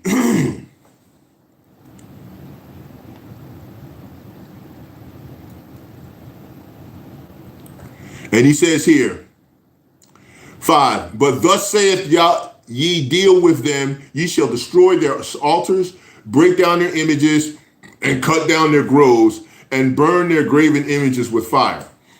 6, for thou art a holy people unto Yahawah thy power, and Yahawah thy power hath chosen thee to be a special people unto himself above all the people that are upon the face of the earth. So if he's doing that now, you know he's going to feel the same way when you get into the kingdom. Okay, so don't get it twisted. 7, Yahawah did not set his love upon you, nor choose you because ye were more in number than any people, for ye were the fewest of all people. 8, but because Yahawah loved you, and because he would keep the oath which he had sworn unto your fathers, hath Yahawah brought you out with a mighty hand, and redeemed you out of the house of bondmen from the hand of Pharaoh, king of Egypt. 9, know therefore that Yahawah thy power, he is all power, he is power and faithful, and a faithful power, which keepeth covenant and mercy with them that love him and keep his commandments to 1,000 generations. You hear that? And repayeth them that hate him to their face. To destroy them, he will not be slack. To him that hateth him, he will repay him to his face. Now, the Most High made specific individuals that hate him the way they hate him, because they were made for that purpose. So don't be like, well, the Lord don't hate you. The God don't. Yes, he does. Yes, he does. But you're not him. So when you start spewing what you call hate for your own people, you better watch that beam in your eye, because it's getting awfully heavy. Okay? Now, if we're going to hate what Yahweh hates, you better learn how to hate with balance and understanding. Do you hear what I'm saying? If you're going, you have to be taught how to hate with balance and understanding. That's the difference. That's the spiritual maturity level that a lot do not have. And you can be taught this. The elders from the beginning were teaching this. How to deal with the hate that Yahweh has, that if you're going to hate what he hates, you have to do it with balance and spiritual maturity. Do you have that? Don't just be, oh, I hate Jake because Jake do it. Most High got Jake doing it. Everything that's going on with anybody bugging out and doing bugged out stuff and being bugged out and you getting bugged out over them being bugged out, the Father's doing it all. You cannot say he's not. If you think people are going to get destroyed, people are going to get destroyed because they're not obeying and they're not being compliant, well, how are you being compliant if you complaining against what the Father's doing to his creation? You got a beef with the Father or the fact that the way he's bugging out his bug outs? You got a problem with that? Well, guess what? Go ahead and complain, but you talk about other people that's going to get it. Guess what you can get for complaining against how he's handling things? Hello? You haven't thought about that, have you? You better watch it. Because I'm telling you what now, Yahawashi is checking it all out. Because he said, and repayeth them that hate him to their face, to destroy them. Who's doing it? Not you. Mind your damn business and just pretend. I mean, just present, Shalaki. Present, don't pretend, present. Okay? To destroy them, he will not be slack to him that hateth him. He will repay him to his face. 11. Thou shalt therefore keep the commandments and the statutes and the judgments which I command thee this day to do them. So that leans into directives. Wrath is coming, and as the wrath is being poured out, the Father says, prepare for my wrath. So that means you have been given directives on how to tell the selected, elected, and those that can hear, ears to hear, eyes to see, right? How to follow his directives to be led in the paths of righteousness for his name's sake through the wrath that he's pouring out. Because I'm going to tell you, think about the Tawah. Yes, acknowledge it. Praise, worship, and pray wrapped in repentance that if you're included with it, that you have it. But I'm going to tell you something. Every single one of the apostles that followed Yahawashi, how did they leave here? Except for John on the island of Patmos. Of course, then we don't know completely how he left. You don't have we don't have a record that we can trust in reference to what they're saying. But how did all the rest of them depart? How did all the rest of them transition back to the Father? Don't you think they had the Thawah? Of course they did. They had the mark of exemption. To what point? You even say that there'll be many of us that are going to see martyrdom in terms of the process of dispersing back to him. You better check the way you say stuff because you're really getting caught up and causing a lot of confusion in the things that you're saying. And that's not fair to the very selected elected. Most High has promises. And go read further down in Deuteronomy 7. We're going to read it. We're going to get into some of it. And it reads, 12. Wherefore it shall come to pass, if ye hearken to these judgments and keep and do them, that Yahawah thy power shall keep unto thee the covenant and the mercy which he sware unto thy fathers. And he will love thee and bless thee and multiply thee. He will also bless the fruit of thy womb and the fruit of thy land and the corn and thy wine and thy oil and the increase of kine and the flocks and the sheep and the land which he sware unto the fathers to give thee. 14. Thou shalt be blessed above all people. There shall not be a male or female barren among you or among your cattle. Now, do we have that happening now? Yes, because we are not picking up the clues. We're bad clue solvers, okay? 15, and Yahweh will take away from thee all sickness and will put none of the evil diseases of Egypt, See, which thou knowest upon thee, but will lay them upon them that hate thee. Now, is he doing that? Yes, we're starting to see that now. And one of the biggest plagues, as I said before, is what? The spread and infestation of the Edomite roach all over the world. And everything they bring with them as a contamination. Those are the plagues of Egypt that you don't even know about, bigger and different ones. 16, and thou shalt consume all the people which Yahawah thy power shall deliver thee. Thine eyes shall have no pity upon them. Why not? Because he bade you and made you to do this for cleansing and purification. This is all part of the balanced process. Neither shalt thou serve their gods, for that will be a snare unto thee. 17, if thou shalt say in thine heart, these nations are more than I, how can I dispose them? See? This is what that's why he said, don't have that level of adoration for them. You got a lot of people that's showing all kinds of Yiddish adoration for these devils. You need to stop it. Thou shalt not be afraid of them, but shalt well remember what Yahawah thy power did unto Pharaoh and unto Egypt. 19. The great temptations the great temptations which thine eyes saw, and the signs, and the wonders, and the mighty hand, and the stretched out arm, whereby Yahawah thy power brought thee out, so shall Yahawah thy God thy power do unto the people of whom thou art afraid. Okay, remember, see, he's doing that. He's in total control. 20. Moreover, Yahawah thy power will send the hornet among them until they are left and hide themselves from thee, be destroyed. 21. Thou shalt not be affrighted at them, for Yahawah thy power is among you, a mighty power and terrible. El Shadra. 22. And Yahawah thy power will put all those nations before thee by little and little. Thou mayest not consume them at once, lest the beast of the field increase upon thee. See, so when they do get done in, you got to be careful now that they get cleaned up. 23, but Yahawah thy power shall deliver them unto thee, and shall destroy them with a mighty destruction until they be destroyed. 24, and he shall deliver their kings into the hand, and thou shalt destroy their name from under heaven. There shall no man be able to stand before thee until thou hast destroyed them. 25, the graven images of their gods shall ye burn with fire. Thou shalt not desire the silver, gold that is on them, nor take it unto thee, lest thou be snared therein, for it is an abomination to Yahawah thy power.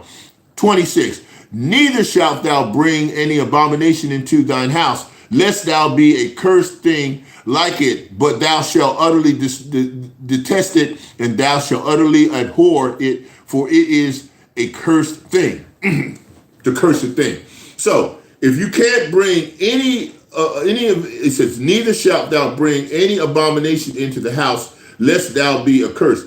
Now, all these heathen nations, they're abominations. They're freaking abominations. You can't bring them into your house. You're not laying with these people. Stop being a dullard. A spiritual dullard. It's crazy. All right, now we're going to Isaiah 44. Go with me. Isaiah chapter 44. We ain't got very many to go here, but we're going to get there. Okay.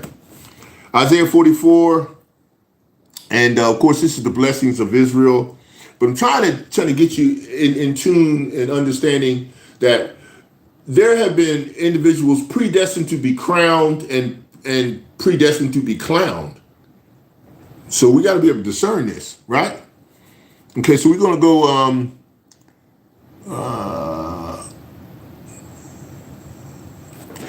we'll start at the top just for clarification and edification, right? Isaiah chapter 44, verse 1. Yet now hear, O Jacob, my servant, and Israel, whom I have chosen. Read it again. Yet now hear, O Jacob, my what? Jacob, my prophet? No. Jacob, my elder? No. Jacob, my bishop? No. Jacob, my apostle? No. Jacob, my servant. A lot of times the Most High calls his servants his angels. most times. And Israel, whom I have chosen. Thus saith Yahweh, that made thee and formed thee from the womb, which will help thee. Fear not, O Jacob, my servant, and thou Jeshurun, whom I have chosen, for I will pour water upon him that is thirsty, and floods upon the dry ground. I will pour out my spirit upon thy seed, and my blessings upon thy offspring. Okay? And they shall spring up as among the grass, as willows by the water courses. One shall say, I am Yahweh's, and another shall call himself by the name of Jacob, and another shall subscribe with his hand unto Yahweh, and surname himself by the name of Israel. He's only talking about us, okay? Thus saith Yahweh, the King of Israel, and his Redeemer, Yahweh of hosts. I am the first and I am the last, and besides me there is no power. So the Most High is showing the inference of Yahawashi is as portioned in reference to what is to come, that he represents his father and his father is within him. Okay, he ain't the same as his father, he's representing. Okay.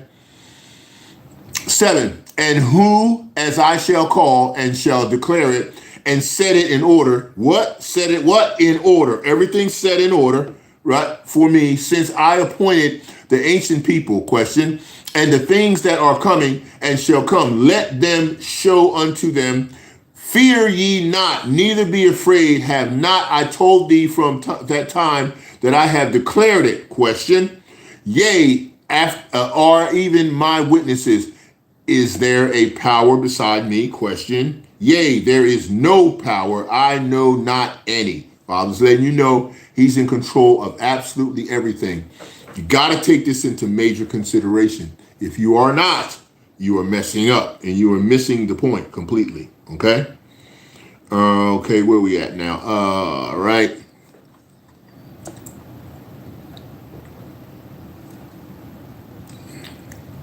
All right, 9. Now we're at the 9, going into 9. Shlaki. This is the folly of idolatry. This is where he has clowned individuals. Okay, this is where he's clowned. He has predetermined individuals that will be clowned. Okay, not necessarily crowned. The folly. 9. They that make a graven image are all of them vanity, and their delectable things shall not profit, and they are their own witness. They see not nor know, they may be ashamed. 10. Who hath formed a god or molten a graven image that is profitable for nothing? Behold, all his fellows shall be ashamed, and the workmen they are of men. Let them all be gathered together, let them stand up, yet they shall fear, and they shall be ashamed. 12. The smith with the tongs both worketh in the coals, and fashioneth it with hammers, and worketh it with the strength of his arms. Yea, he is hungry, his strength faileth, and drinketh no water, and is faint.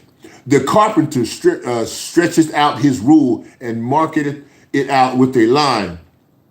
He fitteth it with planes, and he marketeth out with the compass, and maketh it after the figure of a man, according to the beauty of a man, that is, that it may remain in the house. So you're making something that you're worshiping the creation instead of the creator. And this is horrible. This is not what you want to be doing.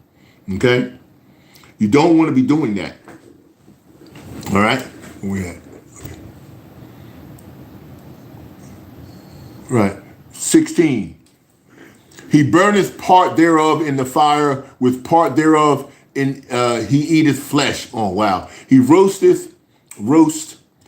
and he satisfieth. Yea, he warmeth himself and saith, Ah, I am warm.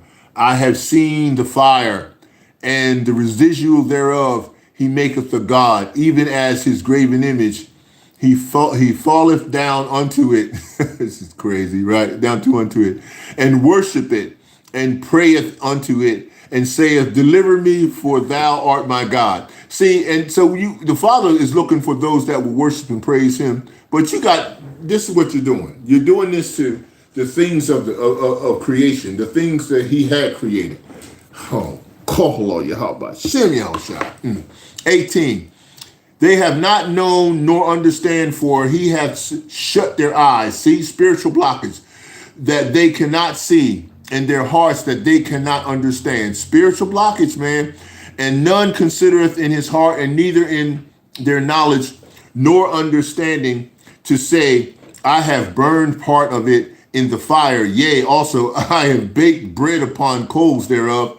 I have roasted flesh and eaten it, and shall I make the residual thereof an abomination? Oh God, fall in heaven. Shall I fall down to the stock of a tree? Oh, Father, he redeemed. 20. He feedeth on ashes. A deceived heart hath turned him aside, that he cannot deliver his soul, nor say, is there not a lie in my right hand? Is this not the Father saying, I've clowned you, predestined to clown you? Father, forgive. Call on Yahawashi, Yahawashi. Oh, call on Yahawashi, Yahawashi. Oh, Father, here we go. 21. God forgives. Yahweh forgives the readiness and redeems. 21. Remember these, O Jacob and Israel, for thou art my servant. I have formed thee, thou art my servant. O Israel, thou shalt not be forgotten of me. I have blotted out as a thick cloud thy transgressions, and as a cloud thy sins return unto me. See, this is now getting towards the crowning, right, for me. For I have redeemed thee. Sing, O ye heavens, for Yahweh hath done it. Shout, ye lower parts of the earth. Break forth into singing. See, this is what I do. I try, Father. I try so hard to do this. Ye mountains, O forest, and every tree therein. For Yahweh hath redeemed Jacob and glorified himself in Israel. Thus saith Yahweh thy Redeemer, and he that formed thee from the womb. I am Yahweh that maketh all things, what? All things, that stretcheth forth the heavens above, alone, Shalaki, that spreadeth abroad the earth by myself. Who? Father, by myself. That frustrateth the tokens of the liars. See, here goes the clowning. That frustrateth the tokens of the liars, and maketh diviners mad. That turneth wise men backward, and maketh their knowledge foolish. Clowned. 26. Thou confirmest the word of his servant, and performest the counsel of his messengers, that saith to Jerusalem, thou shalt be inhabited, and to the cities of Judah, ye shall be built, and I will raise up the decayed places thereof. 27. That saith to the deep, be dry, and will dry up thy rivers. 28. That saith of Cyrus, remember that king? He is my shepherd, and shall perform all my pleasure, even saying to Jerusalem, thou shalt be built, and to the temple thy foundation shall be laid. Foundationalism, you gotta stick with it. You gotta stay with it. I'm trying to tell you, pay attention. Okay. All right. From here, we're going to the Apocrypha. We're going to the Apocrypha. We're going to 2nd Esdras. Go with me. Okay.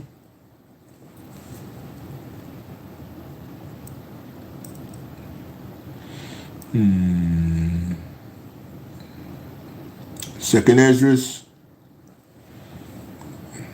And we're going to 2nd Esdras. Let me get this right. Chapter 2. And Start at 33.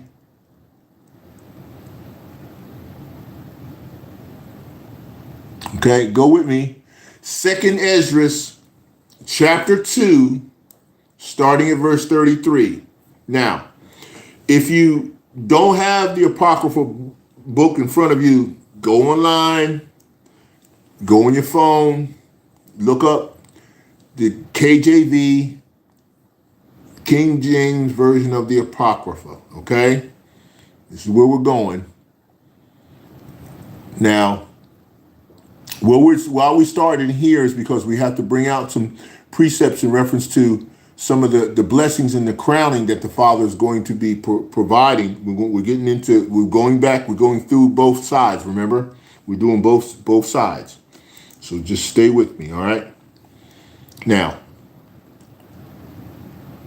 this is when Ezra is shown with what the angels going to speak to him about, you know, the bondage, the boundaries, and things that are going to be occurring. So we're going down and start at 33. Okay, y'all with me? Okay, here we go. Giving you time to get there. Second Ezra, chapter 2, starting at 33. I, Ezra, received a charge of the Lord upon the Mount Orb. Now, let's know what Orb is. Mount Orb is, okay? We're gonna go there real quick. So let me give you that. All right. All right. Mount Orb is the same thing as Mount Hebor. All right. It's going to Paleo Hebrew. Right. It's often spelled Oreb. It's most commonly known as Mount Sinai, the biblical mountain where Moses received the 10 Commandments. In Hebrew, it is spelled a certain way. The definition means desert, desolation, or dried up ground, referencing its arid environment. The ancient Paleo Hebrew meaning.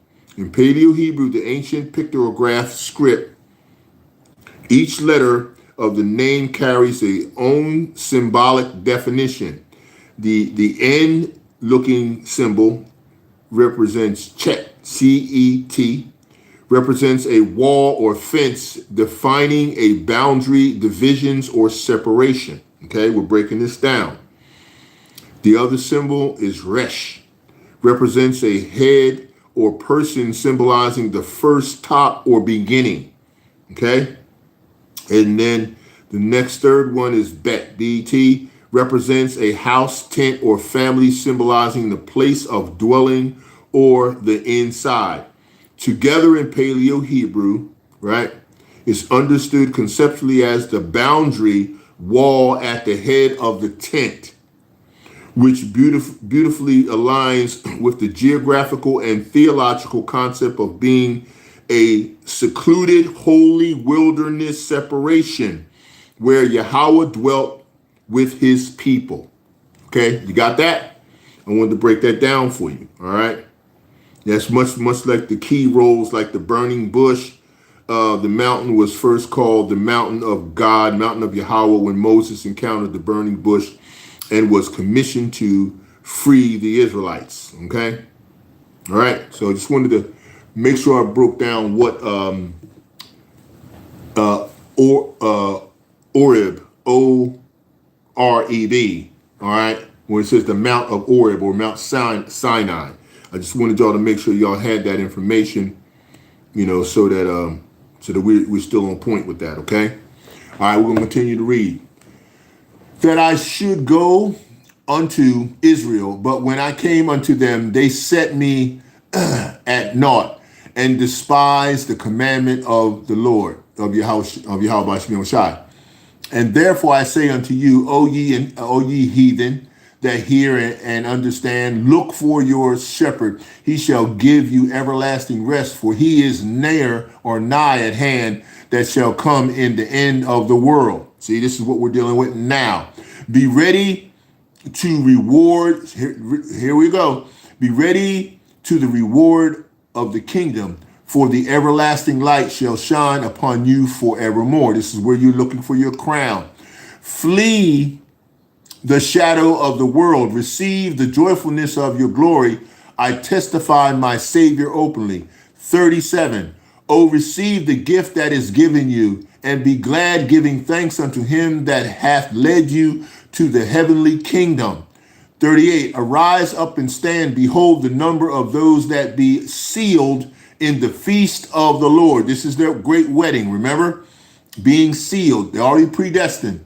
All right. 39. Which are departed from the shadow of the world and hath received glorious garments of the Lord, of Yahawashi Mashiach. 40. Take thy number, O Zion, and shut up those of thine that are clothed in white, which have fulfilled the law of the Lord. The number of thy children whom thou longest for is fulfilled. Beseech the power of the Lord, that thy power which have been called from the beginning may be hallowed. What? From the beginning, foundation of the world. We're talking about that, right? I, Ezra, saw upon the Mount Zion a great people whom I could not number, and they all praised the Lord, praised Yahweh with song. What the hell is wrong with us? Why don't we? Right? 44. So I asked the angel and said, Sir, what are these? He didn't say ma'am, he said, Sir.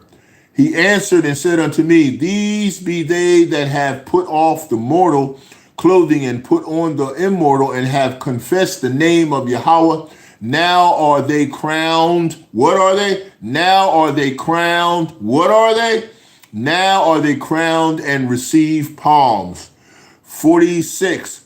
Then said I unto the angel, What young person is it that crowneth them and giveth them palms in their hands? See, that's the image that you see on the lesson that the Father had me bring out. Who is this young person, right? So he answered and said unto me, It is the Son of Yahawah, the Son of God, whom they have confessed in the world, the true name, Yahawashi, Hamashiach. Then began I greatly to commend them that stood so stiffly for the name of the Lord, Yahawashi Hamashiach, called Hello Yahweh Shem Yahawashi. 48. Then the angel said unto me, Go thy way and tell my people what manner of things and how great wonders of the Lord thy power thou hast seen. And this is what we're doing. So I said before, presenting the truth, not adding to it, not coming up with stuff that you can't prove. Those are the ones that will be crowned, not clowned. Okay? Okay, from here, we're going to stay in the Apocrypha. We're going to the Wisdom of Solomon. So we're going to the Wisdom of Solomon, chapter 5. So go with me. And we're going to 15. And we're going to probably read 15 to 16. So we're going to 15. Right? Okay. Here we go. Okay, Wisdom of Solomon, chapter 5.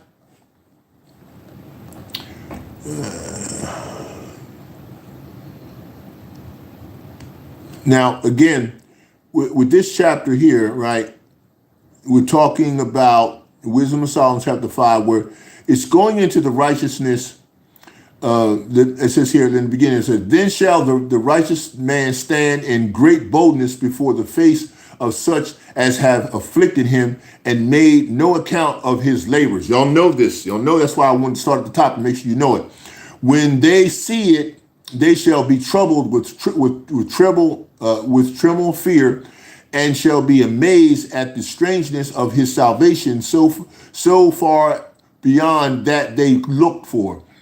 And they, repenting and groaning for anguish of spirit, shall say within themselves, This was he whom we had sometimes in derision, and a proverb and reproach. See that? They weren't thinking about you being clowned. Crowned, but clowned, right? And it says here 4. We fools, what? Fools, right? And this includes some of the Israelites that talk about how the other Israelites or giving them the truth as best they can, and they don't want, then they can't receive it because they're spiritually blocked. We fools accounted his life madness and his end to be without honor. How is it he numbered among the children of Yahawah, and his lot is among the saints? Therefore have we erred from the way of truth, and the light of righteousness have not shined unto us, and the sun of righteousness rose not upon us. We wearied ourselves in the way of wickedness and destruction. Yea, we have gone through deserts where there lay no way. But as for the way of the Lord Yahawashi, we have not known it. You see what I mean? So read the rest of that. But going down to 15 real fast, and it reads, but the righteous live forevermore. Their reward also is with the Lord, and the care of them is with the Most High. 16, therefore shall they receive a glorious kingdom and a beautiful crown from the Lord's hand. For with his right hand shall he cover them, and with his arm shall he protect them. Again, 16, therefore shall they receive a glorious kingdom and a beautiful crown from the Lord's hand. For with his right hand shall he, that's his power hand, shall he cover them, and with his arm shall he protect them. He shall take to him his jealousy for the complete armor, and make the creature his weapon for the revenge of his enemies. And he shall put on righteousness as a breastplate, and true judgment instead of the helmet. He shall take holiness for an invincible shield. His severe wrath shall be a 20. His severe wrath shall he sharpen for a sword, and the world shall fight with him against the unwise. Then shall the right aiming thunderbolts go abroad, and from the clouds, as from the well-drawn bow, shall they fly into the mark. And the hailstones full of wrath shall be cast as out of the of a stone bow, and a water of the sea shall rage against them, and the floods shall cruelly drown them. 23. Yea, a mighty wind shall stand up against them, and like a storm shall blow them away. Thus iniquity shall lay waste the whole earth, and ill dealings shall overthrow the thrones of the mighty. See, so Most High is showing you it's coming down, baby, and no one's going to talk against it and stop it. And if you talk against it, you're finished. You ain't gonna be able to do nothing about it. Okay. All right. Next, we're going to stay in Apocrypha. We're going to go to Ecclesiasticus, Sirach. Okay, as how you may have it in your. If you don't have Sirach, you should have Ecclesiasticus. You're talking about the same one. So sometimes it's named Sirach, sometimes it's called Ecclesiasticus in the Apocrypha. Okay, so we're going to Ecclesiasticus or Sirach, and we're going here to chapter 15. Okay, so go with me to 15. We're getting close, y'all. And we're going to start from 1 to 20. Okay. All right. Ecclesiasticus or Sirach, chapter 15, starting from 1. He that feareth Yahawah will do good, and he that hath the knowledge of the law shall obtain her. Now, we're talking about the Ruach HaKodesh, the Spirit, the Holy Spirit, as you know it. And in the process of us talking about this, it will have sort of a feminine overtone, but don't get it twisted, okay? This is the way the Most High is bringing you into mature spiritual edification in the truth. So just stay with me as we read it, and don't get twisted out of understanding or out of context, okay? And as a mother shall she meet him and receive him as a wife married of a virgin. 3. With the bread of understanding shall she feed him. This is the spirit of the truth and knowledge, right? And give him the water of wisdom to drink. 4. He shall be stayed upon her and shall not be moved, and shall rely upon her and shall not be confounded. 5. She shall exalt him above his neighbors, and in the midst of the congregation shall she open his mouth. 6. He shall find joy and a crown. What? Whoa, what? He shall find joy and a crown of gladness, and shall cause him to inherit an everlasting name. 7.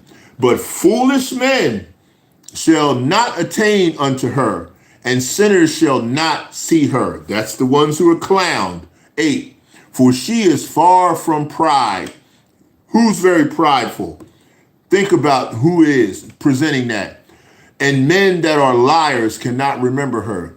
9. Praise is not seemly in the mouth of a sinner, for it was not sent of the Lord. For praise shall be uttered in wisdom. See, that's why I would say prayer, praise, worship, and prayer wrapped in repentance. For praise shall be uttered in wisdom, and the Lord will prosper it. 11. Say not thou it, Shalaki, say not thou it is through the Lord that I fell away. For thou outest, Shalaki, for thou outest not to do the things that he hateth. See, I like that. Say not thou it is through the Lord that I fell away. What? See? No, we say that a lot. Oh, he fell out of the truth. No, he didn't. The Most High took it. He was already predestined to be out the truth. He or she, or it was already predestined to be out the truth. You didn't fall out of nothing. He took you out. Okay? Slappy. All right.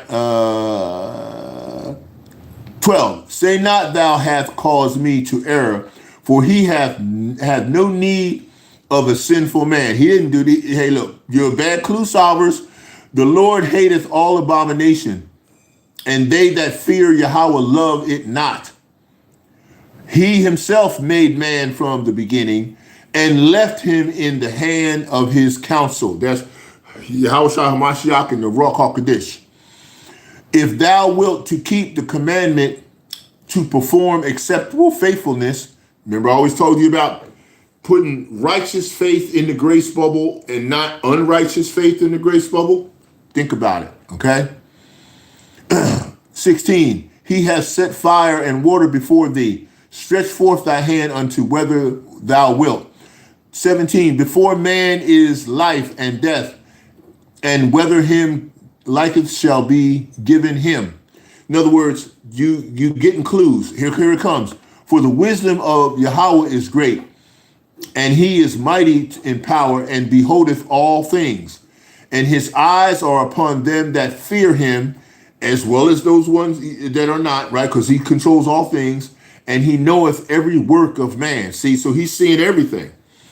He hath commanded no man to do wickedly, neither hath he given any man license to sin. Now, see, this really baffles people when it says he has commanded no man to do wickedly.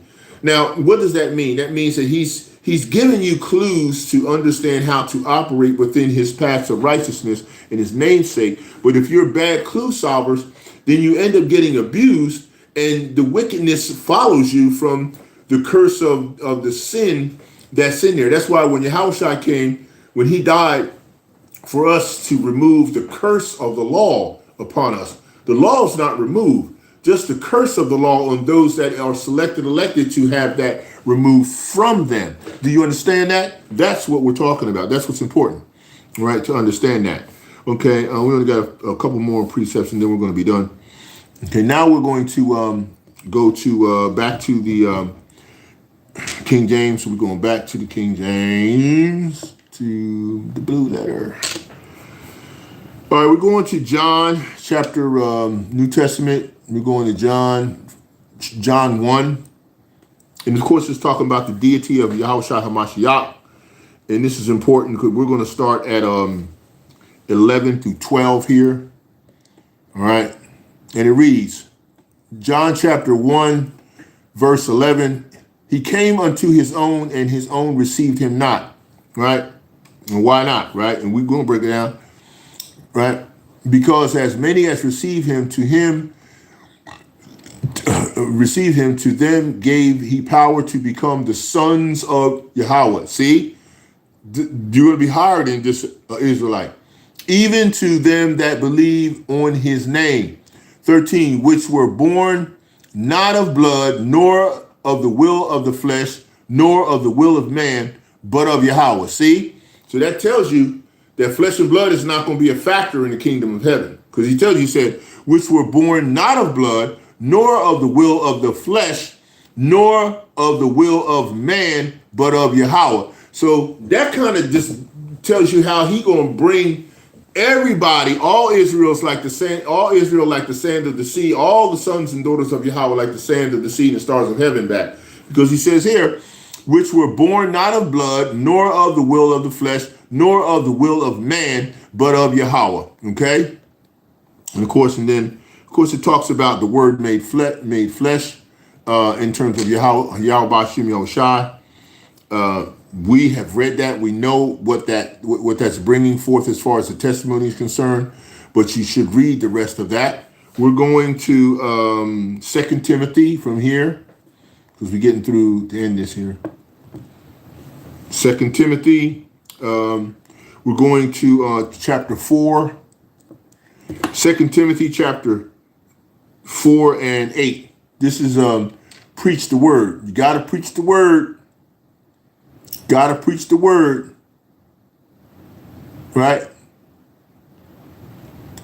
And we want verse 8, and it reads, henceforth there is laid up for me a crown of righteousness, which the Lord, the righteous judge, shall give me at that day, and not to me only, but unto all them also that love his appearing. And the only ones that are going to love his appearing is the ones who know who he is and not no fake JC. Okay. So think about that.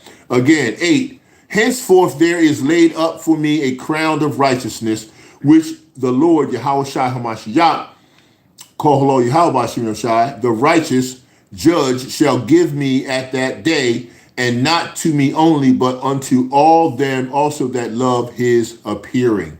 So the Father is letting you know, personal concerns, do that diligence, do thy diligence to come shortly unto me. All right? Get it right.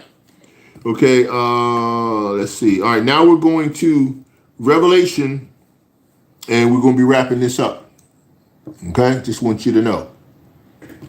Going to Revelation, and the first place we're going to start is, we're going to start at 2, Revelation chapter 2. All right. And we're going down to 8. This is the message to Ephesus. And then, he's talking about the churches and stuff. And this is important. Let me go to 8. And this is the message to Smyrna. Why? The message to Smyrna in Revelation chapter 8 is important because the only two that Yahawashi had no complaints about is Smyrna and Philadelphia. Because why? Because they remembered to keep their first love, which is the Father, Yahawah. See, we got to understand something about the way the Father is operating. His first love is most important to him. The first love is Yahawah, because he is the anchor of all power and all control. He controls Yahawashi, the angels, and everything in existence that can exist, does exist, and will exist. And that's why he has to be first. You got to give him the first love. You got to give him the first of everything. That's why he told you have to be first fruits. He wants the first of the harvest. He wants the first offering. He should be the first one that comes to your mind foundationally. That's why when you give your salutation and your greeting in the beginning, you should be giving him the language that he gave you, which is the Lashawan Kodash, the Paleo Hebrew, saying, Call hello, Yahawah Ba'Shem Yahawashi, Ba'Shem Rakakadash. You should be coming out with that. Not no Greek. Not, okay, yeah, we're in a captivity. Yeah, nobody's speaking Greek. Nobody's also speaking Paleo Hebrew. But that don't mean you saying you can't give it to him first. Father says he's first for everything. And if you don't put him first for everything, as soon as you start speaking, you speak out of turn and you speak confusion. How you going to give him the sovereign Father, the creator, who's beyond what you can imagine, any sovereignty when he gave you his sacred name and his sacred language? Come to him first with that. It is first, Smyrna. Let's read it. Starting at 8. And unto the angel of the Israelites in Smyrna, it says church, but you know what they did, because Most High is using covert, led astray activity through doctrine. So they're going to put church in there. Okay? Break down what church is. You know what they are. Let me read it again. And unto the angel of the Israelites in Smyrna, right, these things saith the first and the last, which was dead and is alive. That's Yahawashi. He's talking. And he says here in 9, I know thy works and tribulation. See, you're going through works. You got to do works, and you are going through tribulation and poverty. Who does that identify? Us, the Israelites, right? The sons and daughters of Yahweh. But thou art rich, in parentheses. That's that crown. Why is he rich? Because he kept the first love. See? And I know the blasphemy of them that say they are Israelites, because they put this word Jew in there, hijack, Israelites, and are not, but are the synagogue of Satan. Meaning they're operating from that left-hand side of where things are being handled by the Father. Okay? Fear none of those things which thou shalt suffer. Behold, the devil shall cast some of you into prison. Now the devil himself is not going to come and cast you into prison. It's the representation of those individuals, those Edomites, that are the representation in that spiritual seed line of him. Okay? Cast some of you into prison, that ye may be tried. That means you definitely are going to be going through a process, not tested. You're going through a process, and ye shall have tribulation 10 days. Be thou faithful until death, in other words, until this is conquered by Yahawashi, and I will give thee a crown of life. Okay? Give you a crown of life. All right? He that heareth, he that hath an ear, Shlaki, let him hear what the Spirit saith unto the Israelites. He that overcometh shall not be hurt of the second death. So the Father's letting you know. He's saying that the Spirit is going to give you this knowledge. What kind of spirit? Spiritual maturity through the word to the Israelites. And you can overcome by following through the paths of righteousness in his namesake and going in that manner. Do you get it? You get it. Okay? I'm trying to get this down for you, all right? And it says here, he that hath an ear, in other words, are you spiritually blocked or not? Prayerfully, hopefully you're not spiritually blocked and you can get this, okay? This is why you have to give Yahweh the first love through Yahawashi. That's what Yahawashi is doing. He came to do his Father's will. That's the first love. If you put anything before Yahweh, Bashim Yahawashi, any organization, any man, any item, any creation, you are going off and he's got you going off and you're spiritually blocked. Do you get it? That's what ends up happening. You get spiritually blocked in that manner. All right? And then so you will not get this crown. And he says, and I will give thee a crown of life. How are you going to have that if you're blocked and made a clown instead of a crown? Right? He that have an ear, you who are not spiritually blocked, let him hear what the Spirit saith unto the Israelites. He that overcometh shall not be hurt of the second death. What is that? What is that second death? That's what's coming with the nuclear holocaust, nuclear fire. You could very well, possibly, maybe be selected, elected, and earn a chariot ride. That was 2:9, broken down right. Now let's go to 3:9 and talk about Philadelphia. Because you know you got messages to Sardis and messages to the rest of the Thyatira and Laodicea. But you know what? You can find out that if you read what they're doing, if you read the other churches in Revelation, when you go into 2:9 and 3:9, and you read about those seven churches, those aren't the seven churches themselves like buildings. Those are the Israelites in those areas. And a lot of those Israelites in those areas, what are they? They are Hellenized. They are actual Israelites, don't know who they are. And so what are they doing? They're worshiping and trying to do works, but it's of naught. It's falling on deaf ears because Yahawashi is not pleased with their work and what they do. Okay? Now, the message to Philadelphia, which means what? Brotherly love.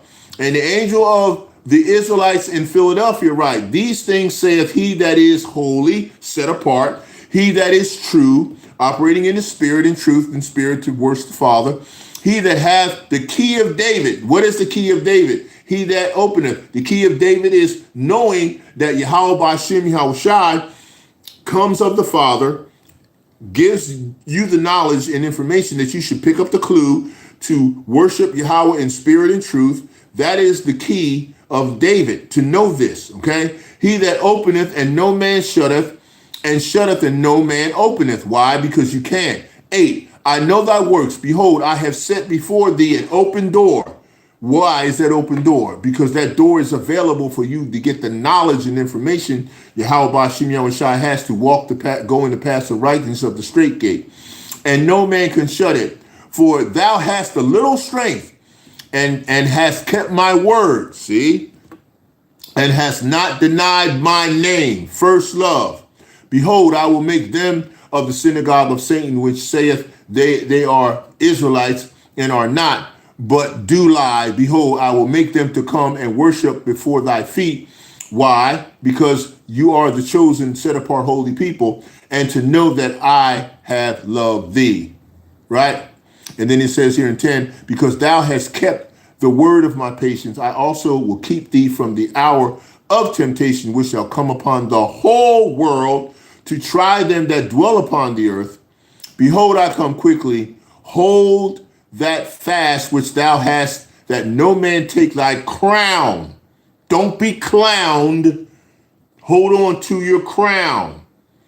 Him that overcometh will I make a pillar in the temple of my power, and he shall go no more out. See, nothing else is coming in there, just righteousness. And I will write upon him the name. What name? Yahawashi of my power, and the name of the city of my power, which is New Jerusalem, Yasharulam, which cometh down out of heaven, which will be those men out of heaven from my power, and I will write upon him my name, my new name.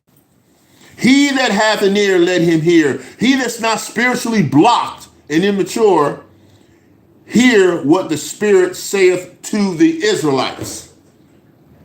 Do you get it? Well, I hope you do. Because if you don't, then all of this information is of naught to you, because you're just severely spiritual blocked, and there's nothing that anyone can do for you or help you, because you can't change what Yahawashi has made crooked. Only he can make it straight. Call hello, Yahawah, Bashem, Yahawashi. Bashem Rikakadash Thwada Yahawah Thwada Yahawah Bashem Yahawashi Shalaki Yahawah, for my sins as I cry.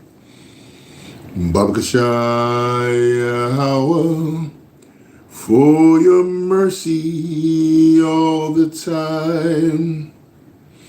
Babakashai Yahawa, I need repar all the time. Kol Yahawah Bashem Yahawashi. My Father, I fear you, because I know you won't let this go by. Kol Yahawah Bashem Yahawashi. Water Yahawah, for your mercy all the time. Kol Yahawah Vashem. My father's pride, my father's pride. Kol Yahawah Vashem Yahawashi.